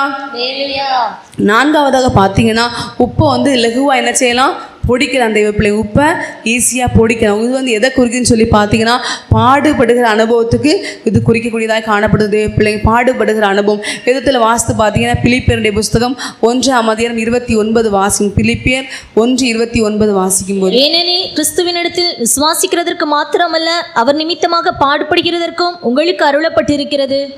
அங்கே சொல்லப்படி இயேசு கிறிஸ்து நிமித்தமாக பாடுபடுகிறதுக்கு உங்களுக்கு அருளப்பட்டு இருக்குன்னு சொல்லி பாடுபடுகிறதுக்கும் ஏசப்பா நமக்கு ஒவ்வொருவருக்கும் பாடுபடுகிற அனுபவத்தை கர்த்தர் கட்டளையிட்டு இருக்கிறாங்க என்று பார்க்கும் தேவ. அது மாத்திரமே 2 தீமோத்தேயு புஸ்தகம் 2:3 வாசிக்கும். 2 தீமோத்தேயு 2:3 வாசிக்கும் போது வாசிங்க, நீயும் இயேசு கிறிஸ்துவுக்கு நல்ல போர் சேவகனாய் தீங்கு அனுபவி. நீயும் இயேசு கிறிஸ்துவுக்கு நல்ல போர் சேவகனாய் தீங்கு அனுபவி என்று சொல்லப்படுகிறது. அது மாத்திரம் புலம்பல் 3:27 வாசிக்கும் போது, தன் இளம் பிராயத்தில் நுகத்தை சுமக்கிறது மனுஷனுக்கு நல்லது. தன் இளம் பிராயத்தில் நுகத்தை சுமக்கிறது மனுஷனுக்கு நல்லது என்று விதத்தில் வாசிக்க பாருங்க. பாடுபடுகிற அனுபவத்தை கர்த்தர் நமக்கு என்ன ஒவ்வொருவருக்கும் வைத்திருக்கிறாங்க தேவ பிள்ளைங்களே. அது மாத்திரமே சொல்லப்படுற இளம் பிராயத்தில் நுகத்தை சுமக்கிறது மனுஷனுக்கு நல்லது. இந்த நாட்களில் பாருங்க, பிள்ளைங்க வளர்ந்து வர தெய்வ பிள்ளைங்க, வாலிப பிள்ளைங்க அவங்க வீடுகளில் என்ன செய்கிறாங்க, பாடுபடக்கூடியவங்களா, அவங்க பெற்றோருக்கு ஒத்தாசையாக காணப்படுறாங்களா என்று பார்க்க வேண்டியது அவசியமாக. தெய்வ பிள்ளைங்க வீட்டில் சில பெற்றோர் என்ன செய்வாங்க, நான் தான் கஷ்டப்பட்டேன், அதனால் என் பிள்ளை கஷ்டமே படக்கூடாது, என் பிள்ளை என்ன செய்யக்கூடாது, கஷ்டமே பட. அதனால் பிள்ளைங்க என்ன செய்யாது, எவ்வளோ வளர்ந்தாலும் எத்தனை வயசானாலும் ஒரு வீட்டில் உள்ள சமையல் வேலையோ பாத்திரங்களோ வீட்டை சுத்தம் பண்ணுறது எதுவுமே என்ன செய்யாது, தெரியாது. இப்படி வளர்க்கக்கூடியவங்களா காணப்படுறாங்களா? இல்லை, எனக்கு உடம்பு சரியில்லை, என் பிள்ளை எல்லாமே செஞ்சுருவா, எனக்கு கவலையே இல்லை, எனக்கு ஒரு நிம்மதியாக சோம்புலன்னு படுத்தா கூட எனக்கு ஒரு கப்பு தண்ணி தருவா, சமையல் பண்ணி தந்துடுவா அப்படின்னு சொல்கிற இடம் இருக்கா? இல்லை, என் பிள்ளை என்ன போல் கஷ்டமே பட, என் பிள்ளைக்கு ஒன்றுமே நான் கஷ்டத்தை கொடுக்க மாட்டேன், எல்லாமே நானே செஞ்சுருவேன் அப்படின்னு சொல்லி வளர்க்கக்கூடியவங்களா காணப்படுறேங்க தேவ பிள்ளைங்களே. அது மாத்திரம் நுகத்தை சுமக்கிறது இளம் பிராயத்தில் மனுஷனுக்கு நல்லது. இளம் பிராயத்தில் நம்ம கர்த்தருக்காக பாடுபடக்கூடியவங்களா காணப்படுறோமா தேவ பிள்ளை. பாருங்கள், நம்ம ஒவ்வொரு நாளும் நம்ம என்ன செய்யணும், படிக்கிறோம், வேலை பார்க்குறோம், வளரோம், வீட்டில் உள்ள கடமைகள் எவ்வளோ சொன்னால் தேவனுக்காக நாம் எவ்வளவு பிரயாசப்படுறோம், தேவனுக்காக நாம் எவ்வளோ கிரிய நடப்பிக்கிறோம். கர்த்தருக்காக நம்முடைய இளம் பிராயத்தில் நுகத்தை சுமக்கிறது மனுஷனுக்கு நல்லது. நீயும் இயேசு கிறிஸ்துவுக்கு நல்ல போர் சேவகனாய் தீங்கு அனுபவி. போர் சேவை இப்போ நீயும் இயேசுவுக்கு கிறிஸ்துவுக்கு நல்ல போர் சேவனா நீ சந்தோஷமா இருன்னு சொல்லலை. இயேசு கிறிஸ்துவுக்கு நல்ல போர் சேவனா தீங்கு அனுபவின்னு சொல்லப்படுற. நாம் எப்படிப்பட்டவங்களா காணப்படுறோம் தெய்வ பிள்ளைகளே? தேவனுக்காக பாடுபடக்கூடியவங்களா இருக்கிறோமா? பாடுபடுகிறத சந்தோஷமாக நம்ம செய்யக்கூடியவங்களா இருக்கிறோமா? இல்லை பாடுபடுகிறத அனுபவத்தை விட்டு ஓய்ந்திருக்கக்கூடியவங்களா இருக்கிறோமா? இல்லை நம்ம ஒதுங்கி போகக்கூடியவங்களா காணப்படுறோமா என்று ஆராய்ந்து பார்க்க வேண்டிய அவசியம். தேவனுக்காக நம்ம ஒவ்வொரு செய்கிற சின்ன வேலைக்கு கூட கர்த்தர் பரலோகத்தில் கணக்கு வச்சிருக்கிறாங்க. கர்த்தர் கணக்கு வைக்கிற தேவன். நம்ம ஒவ்வொரு விடுற சுடுற கண்ணீருக்கும் கர்த்தர் பரலோகத்தில் கணக்கு வச்சிருக்காங்க. இந்த பூமியில் பெற்றோர் கணக்கு வச்சிருக்காங்களான்னு தெரியாது, ஆனால் பரலோகத்தில் தேவன் நினைச்சிருக்காங்க, கணக்கு வச்சிருக்கிறாங்க. தெய்வ பிள்ளை ஒன்றே அவர் நினைச்சல மிஸ் பண்ணுறதே இல்லை. மல்கியா 3ஆம் அதிகாரத்தில் ஒரு வசனம் உண்டு, அவருடைய நாமத்தை தியானிக்கிறவங்களுக்கு ஒரு ஞாபக புஸ்தகம் கர்த்தர் வச்சிருக்கிறார். நம்முடைய கண்ணீரை கணக்கு வச்சிருக்கிறாங்க. நம்ம அந்த பூமியில் தேவனுக்காக படுறோம்ல பிரயாசம், ஒவ்வொரு பிரயாசத்தையும் கர்த்தர் என்ன செய்ய மாட்டாங்களாம், மறக்க மாட்டாங்களா. இடையில பிரதர் கூட பிரசங்கம் நன்றியுள்ள தேவன் என்று நம்ம எபிரேயர் 11ஆம் அதிகாரம் ஒரு அதிகாரம், எபிரேயர் 6ஆம் அதிகாரம் நினைக்கிறேன், அந்த அதிகாரத்தில் படுற ஒவ்வொரு பிரயாசங்களையும் கர்த்தர் மறந்து விடுறதுக்கு தேவன் அநீதி உள்ளவர் அல்லவே என்று ஒரு வசனம் உண்டு தெய்வ பிள்ளைங்களே. அப்போ நாம் தேவனுக்காக பாருங்க, வீட்டில் ஒருத்தங்க ஒரு ஸ்திரீ சகோதரி இருக்கிறாங்க, கல்யாணம் ஆனவங்க பாருங்க, காலையில் எழும்புனது என்ன செய்வாங்க, எழும்பி தங்களுக்கு சரீரத்தை முடியுதோ முடியலையோ எழும்பி டிஃபன் பண்ணுவாங்க, மதியம் சமையல் பண்ணுவாங்க, சாயந்தரம் உள்ளதை பார்ப்பாங்க, வீட்டில் வீடு தூப்பாங்க, வீடு துடைப்பாங்க, துணி துவைப்பாங்க, நைட்டு உள்ள சாப்பாடு செய்வாங்க, வர்றவங்க போகிறவங்கள கவனிப்பாங்க. இப்படி ஒரு நாள் எடுத்துக்கிட்டிங்கன்னா ஒரு சகோதரிமார் வீட்டில் இருக்கிறவங்களுக்கு அதிகமாக வேலைகள் உண்டு. வெளியே போகிறவங்க அவதுக்கு தக்கன வேலை பார்ப்பாங்க. இதெல்லாம் அவங்க பண்ணுறதுனால அவங்க வீட்டில் என்னது, அவங்களுக்கு மெடல் கொடுக்கவே மாட்டாங்க. அதை அவங்க பெற்றோர் அவங்க பிள்ளைங்க அம்மா இவ்வளோ பிரயாசப்படுறாங்க கஷ்டப்படுறாங்கன்னு நினைக்கிற பிள்ளைங்க குறவு தெய்வ பிள்ளைங்களை. கணவன் மாறும் பார்த்தீங்கன்னா, என் மனைவி காலையிலேருந்து இவ்வளவு நேரம் பிரயாசப்படுறா, அதை செய்கிறா இதை செய்கிறா, அவளுக்கு உடம்பு முடியலைன்னு நினச்சி ஆதரவாக அன்பாக பேசுகிறவங்க கவனிக்கிறவங்க குறவு தெய்வ பிள்ளைங்க. ஆனால் நீங்கள் கர்த்தருக்காக தேவ சமூகத்தில் தேவனுடைய ஆலயத்தில் நீங்கள் செய்கிற ஒவ்வொரு சின்ன ஒரு குச்சியை கூட அதை எடுத்து குப்பை டப்பாவில் போட்டிங்கன்னா கூட அதுக்கு தேவன் என்ன செய்கிறாங்க, கணக்கு வச்சுருக்க. அந்த பூமியில் நீங்கள் வேலை பார்க்குறதுக்கு சம்பளத்தை தந்து உங்களை கணக்கை செட்டில்மெண்ட் பண்ணிடுவாங்க.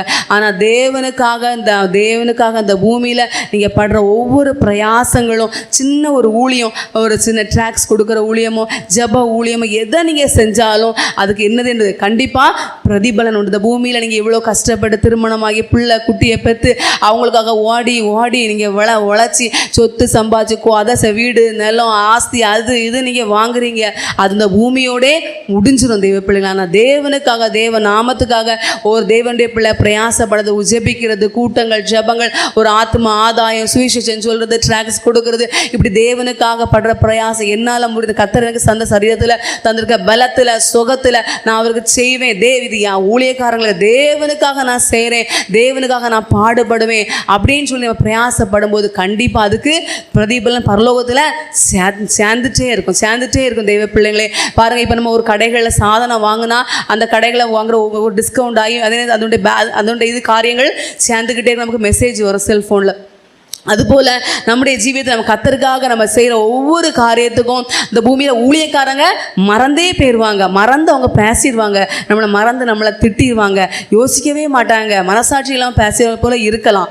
ஆனால் உங்களை மறக்காத தேவன் பரலோகத்தில் இருக்கிறாங்க. அவர்கிட்ட என் பிள்ளை தேவனுக்காக மற்றவங்களுக்காக இல்லை, அவள் சரியத்தில் பலகினோம், அவளால் முடியலை, ஆனால் அவள் கர்த்தருக்காக எனக்காக அவள் செய்கிறாளே, எனக்காக ஆலயத்தினுடைய காரியங்கள் உற்சாகமாக பணிவிட ஊழியம், பெரிய ஊழியம் இல்லை, பணிவிட ஊழியம், மேன்மையாக சொல்லப்படுற மேன்மையாக பிரபலமாக அறியப்படுற ஊழியம் இல்லை, சின்ன சின்ன ஊழியத்தை தேவனுக்காக நீங்கள் செய்யும்போது அதனுடைய பிரதிபலன் பரலோகத்தில் கர்த்தர் அதிகமாக வச்சுருக்காங்க தெய்வ பிள்ளைங்களே. அதனால் நம்முடைய தேவனுடைய பிள்ளைங்க ஒவ்வொருவரும் பாருங்கள், நீங்கள் எவ்வளோ வீட்டில் திருமணமாகாதமாக இருங்கன்னு சொல்லலை, திருமணமாகி சந்தோஷமாக வாழுங்க. ஆனால் நீங்கள் வீடுகளில் குடும்பங்களை எவ்வளோ நீங்கள் கஷ்டப்பட்டாலும் அந்த கஷ்டத்தை யோசிக்கிறதுக்கோ பேசுகிறதுக்கோ சொல்கிறதுக்கு சில நேரம் சொல்லுவாங்களா, ஆனால் எல்லா நேரம் நினைக்க மாட்டாங்க, சந்தோஷப்படக்கூடிய இருக்காங்க. ஆனால் தேவனுக்காக நீங்கள் என்ன செஞ்சாலும், தேவனுடைய நாமத்துக்காக தேவ ராஜ்யத்தை நீங்கள் ஒரு சின்ன நீங்கள் எதை தொட்டாலும் பொண்ணுன்னு சொன்ன மாதிரி தேவனுக்காக நீங்கள் எதை பிரயாசப்படுறீங்களோ அதுக்கு எல்லாமே பரலோகத்தில் கர்த்தர் அதிகமான பிரதிபலனை வச்சுருக்காங்க. அந்த பிரதிபலன்கள் தான் அவர் வரும்போது அவரோடு கூட நம்மோடு கூட அந்த பிரதிபலன் சேர்ந்த பரலோகத்தில் நமக்கு மகிமையாக கர்த்தர் வச்சிருக்கிறாங்க. அல்லேலூயா. நம்முடைய ஜீவியத்திலும் கூட நாம தேவனுக்காக பாடுபடக்கூடிய அனுபவம் நமக்கு தேவையாய் காணப்படுது பிள்ளை. அது மாத்திரம் எபிரேயருடைய புஸ்தகம் 13:12 வாசிக்கும். எபிரேயர் 13:12 வாசிக்கும் போது அந்தபடியே இயேசுவும் தம்முடைய சொந்த இரத்தத்தினாலே ஜனத்தை பரிசுத்தம் செய்யும்படியாக நகர வாசலுக்கு புறம்பே பாடுபட்டார். இயேசு கிறிஸ்து பாருங்க, நம்ம ஒவ்வொருவருக்காகவும் அவருடைய தம்முடைய சொந்த இரத்தத்தினால நம்முடைய ஜனத்தை பரிசுத்தம் பண்ணும்படியாக நகர வாசலுக்கு புறம்பே பாடுபட்டார். அவர் பெரிய தேவன் தானே, அவருக்கு எதுக்கு பாடுபடணும் அவசியமா இல்லை தெய்வ பிள்ளைங்களா. அவர் நமக்கு முன்மாதிரியை வச்சுட்டு போயிருக்கேன். என் பிள்ளைங்க முன்மாதிரி வைத்தது மாத்திரமல்ல, என் பிள்ளைங்களை ரட்சிக்கணும், இவங்களை மீட்கணும் அப்படின்னு சொல்லி கர்த்தர் பாடுபட்டாங்க. அது மாத்திரம் இல்லை, மார்க்கு 10:45 வாசிக்கும். மார்க்கு 10:45 வாசிக்கும் போது வாசிங்க.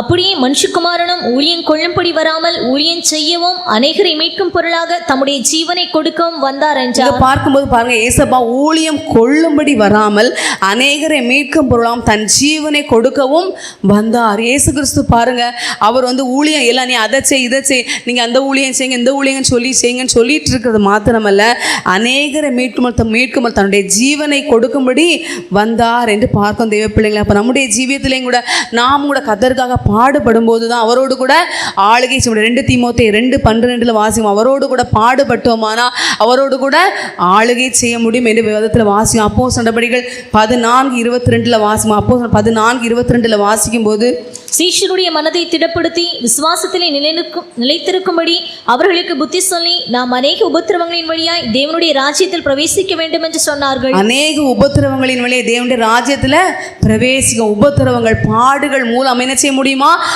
பரலோக ராஜ்யத்தில் பிரவேசிக்கவே முடியாது, எனக்கு தகுதியே இல்லை அப்படிங்கிற ஒரு அனுபவம் நமக்குள்ள காணப்பட்டாலும் தேவனுக்காக உபத்திரவங்களை பாடுகளை நம்ம சகிக்கும் போது பரலோக ராஜ்யத்துக்குள்ள பிரவேசிக்க முடியும் என்ற விதத்தில் வாசிக்கும் தெய்வ பிள்ளைங்களே. 1 பேதுரு 2:23 வாசிங்க.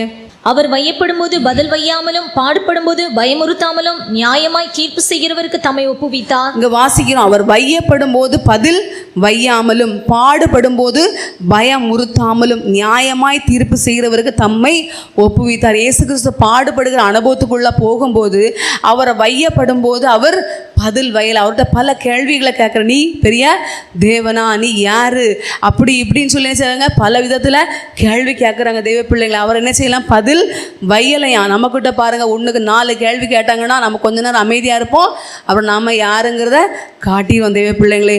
அடுத்தது பார்த்தீங்கன்னா, இயேசு கிறிஸ்து பாடுபடும் போது பயமுறுத்தல், அவரை வந்து பாடுபடுத்தும் போது பாடுபடுத்தினவங்களை இயேசப்பா என்ன செய்யலை? பயமுறுத்தலை தெய்வ பிள்ளைங்க. அப்போ நம்மளை இப்போ நடத்துகிறாங்க ஊழியக்காரங்கள், நம்மளை என்ன செய்கிறாங்க? நடத்துகிறாங்க. நீங்கள் இப்படி இருங்க, இப்படி என்ன செய்யுங்க, கீழ்ப்படிங்க, வேதம் வாசிங்க, ஜோம் பண்ணுங்க, கூட்டங்கள் ஜெபங்களுக்கு வாங்க, உபவாச ஜெபத்துக்கு நீங்கள் வாங்க, காத்திருப்பு கூட்டங்களுக்கு வாங்க அப்படின்னு சொல்லி நம்மளை வந்து கொஞ்சம் கண்டிப்பாக நம்மளை சொல்கிறாங்கன்னு வச்சுக்கோங்களாம். நமக்கு என்ன செய்திடும்? ரொம்ப கஷ்டம். ஏன்னா நமக்கு சுதந்திரமாக இருக்க முடியாது, நமக்கு சுயாதீனமாக இருக்க முடியாது. இப்படிலாம் நம்மளை நடத்துகிறாங்களே, இப்படியெல்லாம் பேசுகிறாங்களே, நீங்கள் வந்து உங்கள் வீட்டில் இப்படிலாம் தீமையான காரியங்களை செய்யாதுங்க, இது தேவனுக்கு பிரியமில்லாத காரியத்தை செய்யாதுங்க, பேசாதுங்க, உங்கள் ஜீவியம் மாறட்டும் அப்படின்லாம் நம்மளை கொஞ்சம் கூப்பிட்டு தனியாக புத்தி சொல்கிறாங்கன்னு வச்சுக்கோங்களேன். நமக்கு பிடிக்கவே பிடிக்காது தேவ பிள்ளைங்களே. கடைசியில் கொஞ்ச நேரம் நம்ம பார்ப்போம், கடைசி என்ன செய்கிறோம்? ஊழியக்காரங்களையே பயமுறுத்துறது மாதிரி, ஊழியக்காரங்களே நம்மளை பார்த்து பயப்படுறது மாதிரி நம்ம என்ன செய்கிறோம்? நம்ம செய்கைகளை செய்வோம். நான் கர்த்தர் பார்த்தீங்கன்னா அவர் பாடுபடும் போது பயமுறுத்தல் தேவ பிள்ளை. நம்மளை நடத்துகிற ஊழியக்காரங்களுக்கு அவங்க வந்து பயப்படுறது மாதிரி நம்ம என்ன செய்யக்கூடாது? காணப்படக்கூடாது. நம்ம பாடுபடுற அனுபவத்துக்கு ஒப்பு கொடுக்கும்போது இயேசு கிறிஸ்து பதில் வயல், அவருடைய சத்தம் வீதியில் கேட்கப்படலையா தெய்வ பிள்ளைகளை. பாருங்க, இயேசு கிறிஸ்துவை பார்த்துங்க, காரி துப்புனாங்க தேவ பிள்ளை. தவறான குற்றச்சாட்டு, அவர் எந்த தவறுமே செய்யலாம், தவறான குற்றச்சாட்டு. அது மாத்திரம் அவருடைய வஸ்திரத்தை கிழிச்சாங்க. அப்போல்லாம் என்ன செய்தாங்க? ஏசப்பா அமைதியாக தான் காணப்பட்டாங்க. சிலுவையில் அரைஞ்ச போது பாருங்க, 2 கள்ளர்கள் மத்தியில் இயேசு கிறிஸ்துவ நடுவுல அரைஞ்சிருக்கிறாங்க. அந்த கள்ளையும் கூட என்ன செய்வாங்க? நீ பெரிய தேவனா, அப்படின்னா நீ ஒன்னையும் ரட்சித்துக்கொள்ள எங்களையும் ரட்சித்துக்கொள்ளுங்கன்னு சொல்லி அந்த நேரம் இகழ்ந்து பேசுகிறான். அப்படிலாம் பேசும்போது ஏசப்பா என்ன செய்யலை? அவர் தேவன்கிறத காட்டல், அவருக்கு பவர் அவர் காட்டல். அவர் லேசாக ஊதி இருந்தாலே போதும், லேசாக நல்ல ஒரு பார்வை பார்த்துருந்தாலே போதும். ஆனால் அவர் என்ன செய்யலை? எந்த ஒரு தன்னை தேவன்கிற அனுபவத்தை அவர் வந்து காட்டாத அனுபவத்தை தன்னுடைய ஜனங்களுக்காக தன்னை முற்றிலுமாக ஒப்பு கொடுத்துருந்தார் தெய்வ பிள்ளைங்களே. நாம் கூட பாடுபடுகிற அனுபவத்தில், நம்ம நடத்தப்படுகிற பாதைகளில் நாம் எப்படி இருக்கோம் தெய்வ பிள்ளைங்களே? நம்ம செஞ்ச தவறை ஒருத்தவங்க சொன்னாலே நமக்கு என்ன செய்யாது? நம்ம செஞ்ச தவறை தான் சொல்லியிருப்பாங்க, நம்ம பேசுனது தான் சொல்லியிருப்பாங்க. ஆனால் நமக்கு அதை ஏற்றுக்கொள்ள முடியாது. என்னை எப்படி சொல்லலாம்? நான் செஞ்சதை எப்படி சொல்லலாம்? நான் பேசுனதை எப்படி இவங்க சொல்லலாம்? அப்படிலாம் இருக்கும்போது நம்ம எப்படி பாடுபடுகிற அனுபவத்துக்குள்ளே நம்ம போக முடியும் தெய்வ பிள்ளைங்கள்? நம்முடைய ஜீவியம் எப்படி இருக்குது? இயேசு கிறிஸ்து பாடுபடும் போது அவர் என்ன செய்யலாம்? பயமுறுத்தலை. நம்முடைய காரியங்களை சொன்னாலே நமக்கு எவ்வளவு கோபங்கள், ஆத்திரங்கள் அப்படிலாம் வருதுன்னா நாம் எப்படிப்பட்ட அனுபவம் முடியுங்களா காணப்படுறோம் என்பதை நம்ம ஆராய்ந்து பார்க்க வேண்டிய அவசியமாக தெய்வ பிள்ளைங்களே.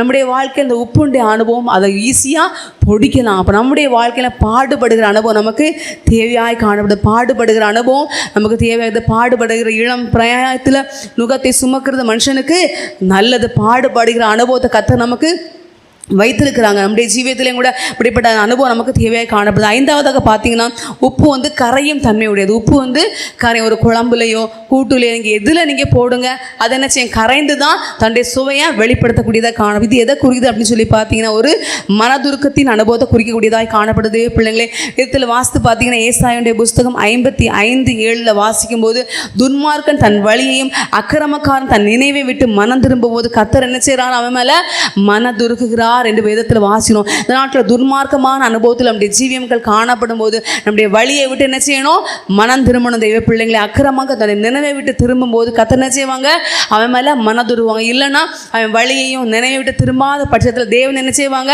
அவர் பட்சிக்கிற அக்னியாக தான் காணப்படுவாங்க. தெய்வ பிள்ளைங்க அது மாத்திரம் மத்தேயு 14:14 வாசிக்கும் போது திரளான ஜனங்களை கண்டு அவங்கள மேலே நினைச்சதாங்களா மனதுருகி வியாதியஸ்தர்களை கர்த்தர் நினைச்சதாங்க சொஸ்தமாக்குனாங்க என்று பார்க்க தெய்வ பிள்ளைங்களே.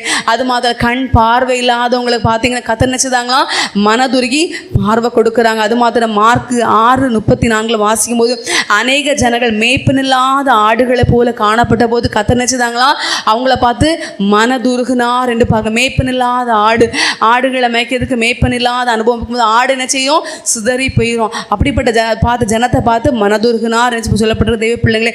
நம்முடைய வாழ்க்கையிலையும் கூட நாமும் கூட அழிந்து போகிற ஆத்மாக்களுக்காக அழிந்து போகிற ஜனங்களுக்காக ஒரு மனதுருகி அழுகிற ஒரு அனுபவம் நமக்கு தேவையாக இருக்குது தெய்வ பிள்ளைங்க. நாம் நமக்காகவே ஃபாஸ்டிங், நம்ம குடும்பம், நம்ம பிள்ளைங்க இப்படிப்பட்ட அனுபவத்திலே நம்ம கண்ணீர் அப்படிப்பட்ட அனுபவத்தை நம்ம காணப்படுறோமா.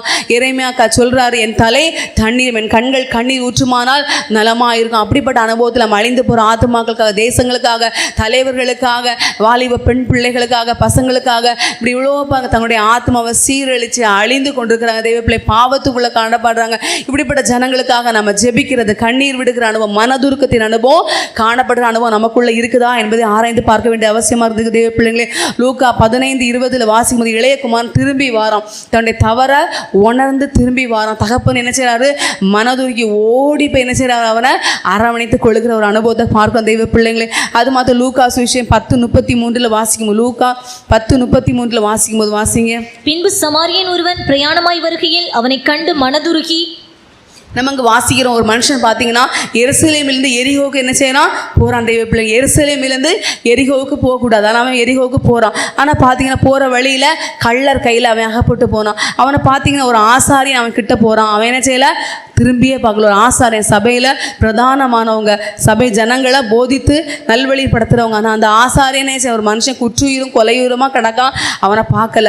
ஒரு லேவியன் பாருங்கள், கர்த்தரே பங்கும் சுதந்திரமா என்று வாழ்கிற ஒரு லேவியன், அவன் கூட திரும்பி பார்க்கல. ஆனால் நல்ல சமாரியனாக இயேசு கிறிஸ்து அந்த பக்கமாக வந்தாங்க. அவனை திரும்பி பார்த்து அவன் மேலே மனதுருகி அவனுடைய காயங்களை கட்டி சத்திரத்தில் கொண்டு போய் அவனை சேர்த்து இவன் நல்லா கவனிச்சுக்குவாங்கன்னு சொல்லி அவன் மேலே மனதுருகிற ஒரு அனுபவமாய் கர்த்தர் காணப்படுறாங்க. நம்முடைய வாழ்க்கையிலும் கூட நாமும் கூட இப்படி மனதுருக்கத்தின் உடையவர்களாய் நம்முடைய ஜீவியம் காணப்பட வேண்டியது அவசியமாக இருக்குது. பிள்ளை மனதுருக்கம் உடையவர்களாய் நம் ஜீவிக்க, அழிந்து போகிற ஆத்மாக்களுக்காக, ஜனங்களுக்காக, தேசங்களுக்காக இப்படிப்பட்டதான மனதுருக்கம் உடையவர்கள் நம்ம ஜீவிக்க வேண்டியது அவசியமாய் காணப்படுது. ஆறாவதாக பார்த்தீங்கன்னா உப்பில் ஜீவராசிகள் வாழ முடியாது. உப்புல எந்த பூச்சி போட்டு என்ன செய்யாது, காணப்படாது. எந்த பூச்சி ஒருவேளை தெரியாமல் விழுந்தா கூட அதை என்ன செய்கிறோம், செத்து போயிடும். அந்த உப்புக்குள்ள எந்த ஜீவராசிகளுமே வாழவே முடியாது. ஜீவிக்க ஒரு நாள் இல்லை, ஒரு நிமிஷம் இல்லை, 5 நிமிஷம் இல்லை, 10 நிமிஷம் என்ன செய்ய முடியாது, ஜீவராசிகள் வாழ்ந்துக்கிடவே முடியாது பிள்ளைங்க. அதுபோல் நம்முடைய ஜீவியத்திலையும் கூட அந்த பூச்சி போட்டுகள், எந்த ஒரு பூச்சியோ எந்த ஒரு இதுவுமே வாழ முடியாத ஒரு அனுபவம் பாருங்கள். நம்முடைய வாழ்க்கையில் பாவம் வாழாத ஒரு அனுபவத்தை தான் இது காணப்படுது பிள்ளைங்களை. பாவம் வாழாத அனுபவம் நம்முடைய ஜீவியம் காணப்பட வேண்டியது அவசியமாய் காணப்படும். ரோமருடைய புஸ்தகம் 6:2 வாசிக்கும். ரோமர் 6:2 வாசிக்கும் போது வாசிங்க. பாவத்துக்கு மரித்த நாம் இனி அதிலே எப்படி பிழைப்போம்? பாவத்துக்கு மரித்த நாம் இனி அதிலே எப்படி பிழைப்போம்? ஞானஸ்தானத்தின் மூலமாகவே நம்ம இயேசு கிறிஸ்து கூட என்ன செய்யற, சிலுவையில் அறையப்படும் ஆசைகள், இச்சைகள் எல்லாவற்றையும் நம்ம சிலுவையில் அறைந்திருக்கிறோம் தெய்வ பிள்ளைங்க. அப்படிப்பட்டதான தெய்வ பிள்ளைங்க, பாவத்துக்கு மரித்த நாம் இனி எப்படி அதிலே பிழைப்போம்? நம்ம ஒவ்வொரு தெய்வ ஜனங்களும் பாவம் இல்லாத ஒரு வாழ்க்கை வாழ வேண்டியது அவசியமாக தெய்வ பிள்ளைங்க. பாவம் நிறைந்த பூமியில தான் நாம வாழ்றோம். ஆனால் அந்த பாவத்துக்கு விரோதமாக போராடுகிற ஒரு அனுபவம், பாவத்துக்கு விரோதமாக எதிர்க்கிற ஒரு அனுபவம். எபிரேயரில் வாசி 12:4 ரத்தம் சிந்தப்படத்தக்கதாக நீங்கள் இன்னும் எதிர்த்து நிற்கவில்லையே. பாவத்துக்கு விரோதமாக நாம் என்ன செய்யணும், போராடக்கூடியவங்களை, எதிர்த்து நிற்கக்கூடியவங்க நம்முடைய ஜீவியம் காணப்பட வேண்டியது அவசியமாக தேவ பிள்ளைங்கள். அது மாத்திரம் ரோமருடைய புஸ்தகம் 6:17 வாசிக்கும் போது, முன்னே நீங்கள் பாவத்திற்கு அடிமைகளாயிருந்தோம், இப்பொழுது உங்களுக்கு ஒப்புவிக்கப்பட்ட உபதேச சட்டத்திற்கு நீங்கள் மனப்பூர்வமாய் கீழ்ப்படிந்ததினாலே தேவனுக்கு ஸ்தோத்திரம். அடுத்த வசனம். பாவத்தினின்று நீங்கள் விடுதலையாக்கப்பட்டு நீதிக்கு அடிமைகளானீர்கள். பாருங்க தேவ பிள்ளைகள், நம்முடைய ஜீவிதத்தில் முன்னாடி நம்ம கர்த்தரை அறியாததுக்கு முன்பாக பாவத்துக்கு அடிமைகளாக இருந்து இப்பொழுது ஒப்புவிக்கப்பட்ட உபதேச சட்டத்திட்டத்துக்கு மனப்பூர்வமாய் கீழ்ப்படுந்ததுனாலே தேவனுக்கு ஸ்தோத்திரம் என்று சொல்லப்படும். நம்முடைய ஜீவிதத்தில் பாவத்துக்கு நம்ம அடிமையாக இருந்த காலத்தில் இருந்தோம். ஆனால் இப்போ தேவனை அறிந்து தேவனுடைய பிள்ளைகளாக வாழ்கிற நாம இப்படிப்பட்ட பாவத்துக்கு எந்த ஒரு அனுபவம் இல்லாத ஒரு அனுபவத்தில் பாவத்துக்கு விரோதமாய் போராடுகிற, பாவத்துக்கு எதிர்க்கிற ஒரு அனுபவம், பாவம் நம்முடைய வாழ்க்கையில் கூடுகட்டி வாழ இந்த உப்புல எந்த ஒரு ஜீவராசிகளும் வாழவே முடியாது, கூடுகட்டி வாழவே முடியாது, இருக்கவே முடியாது.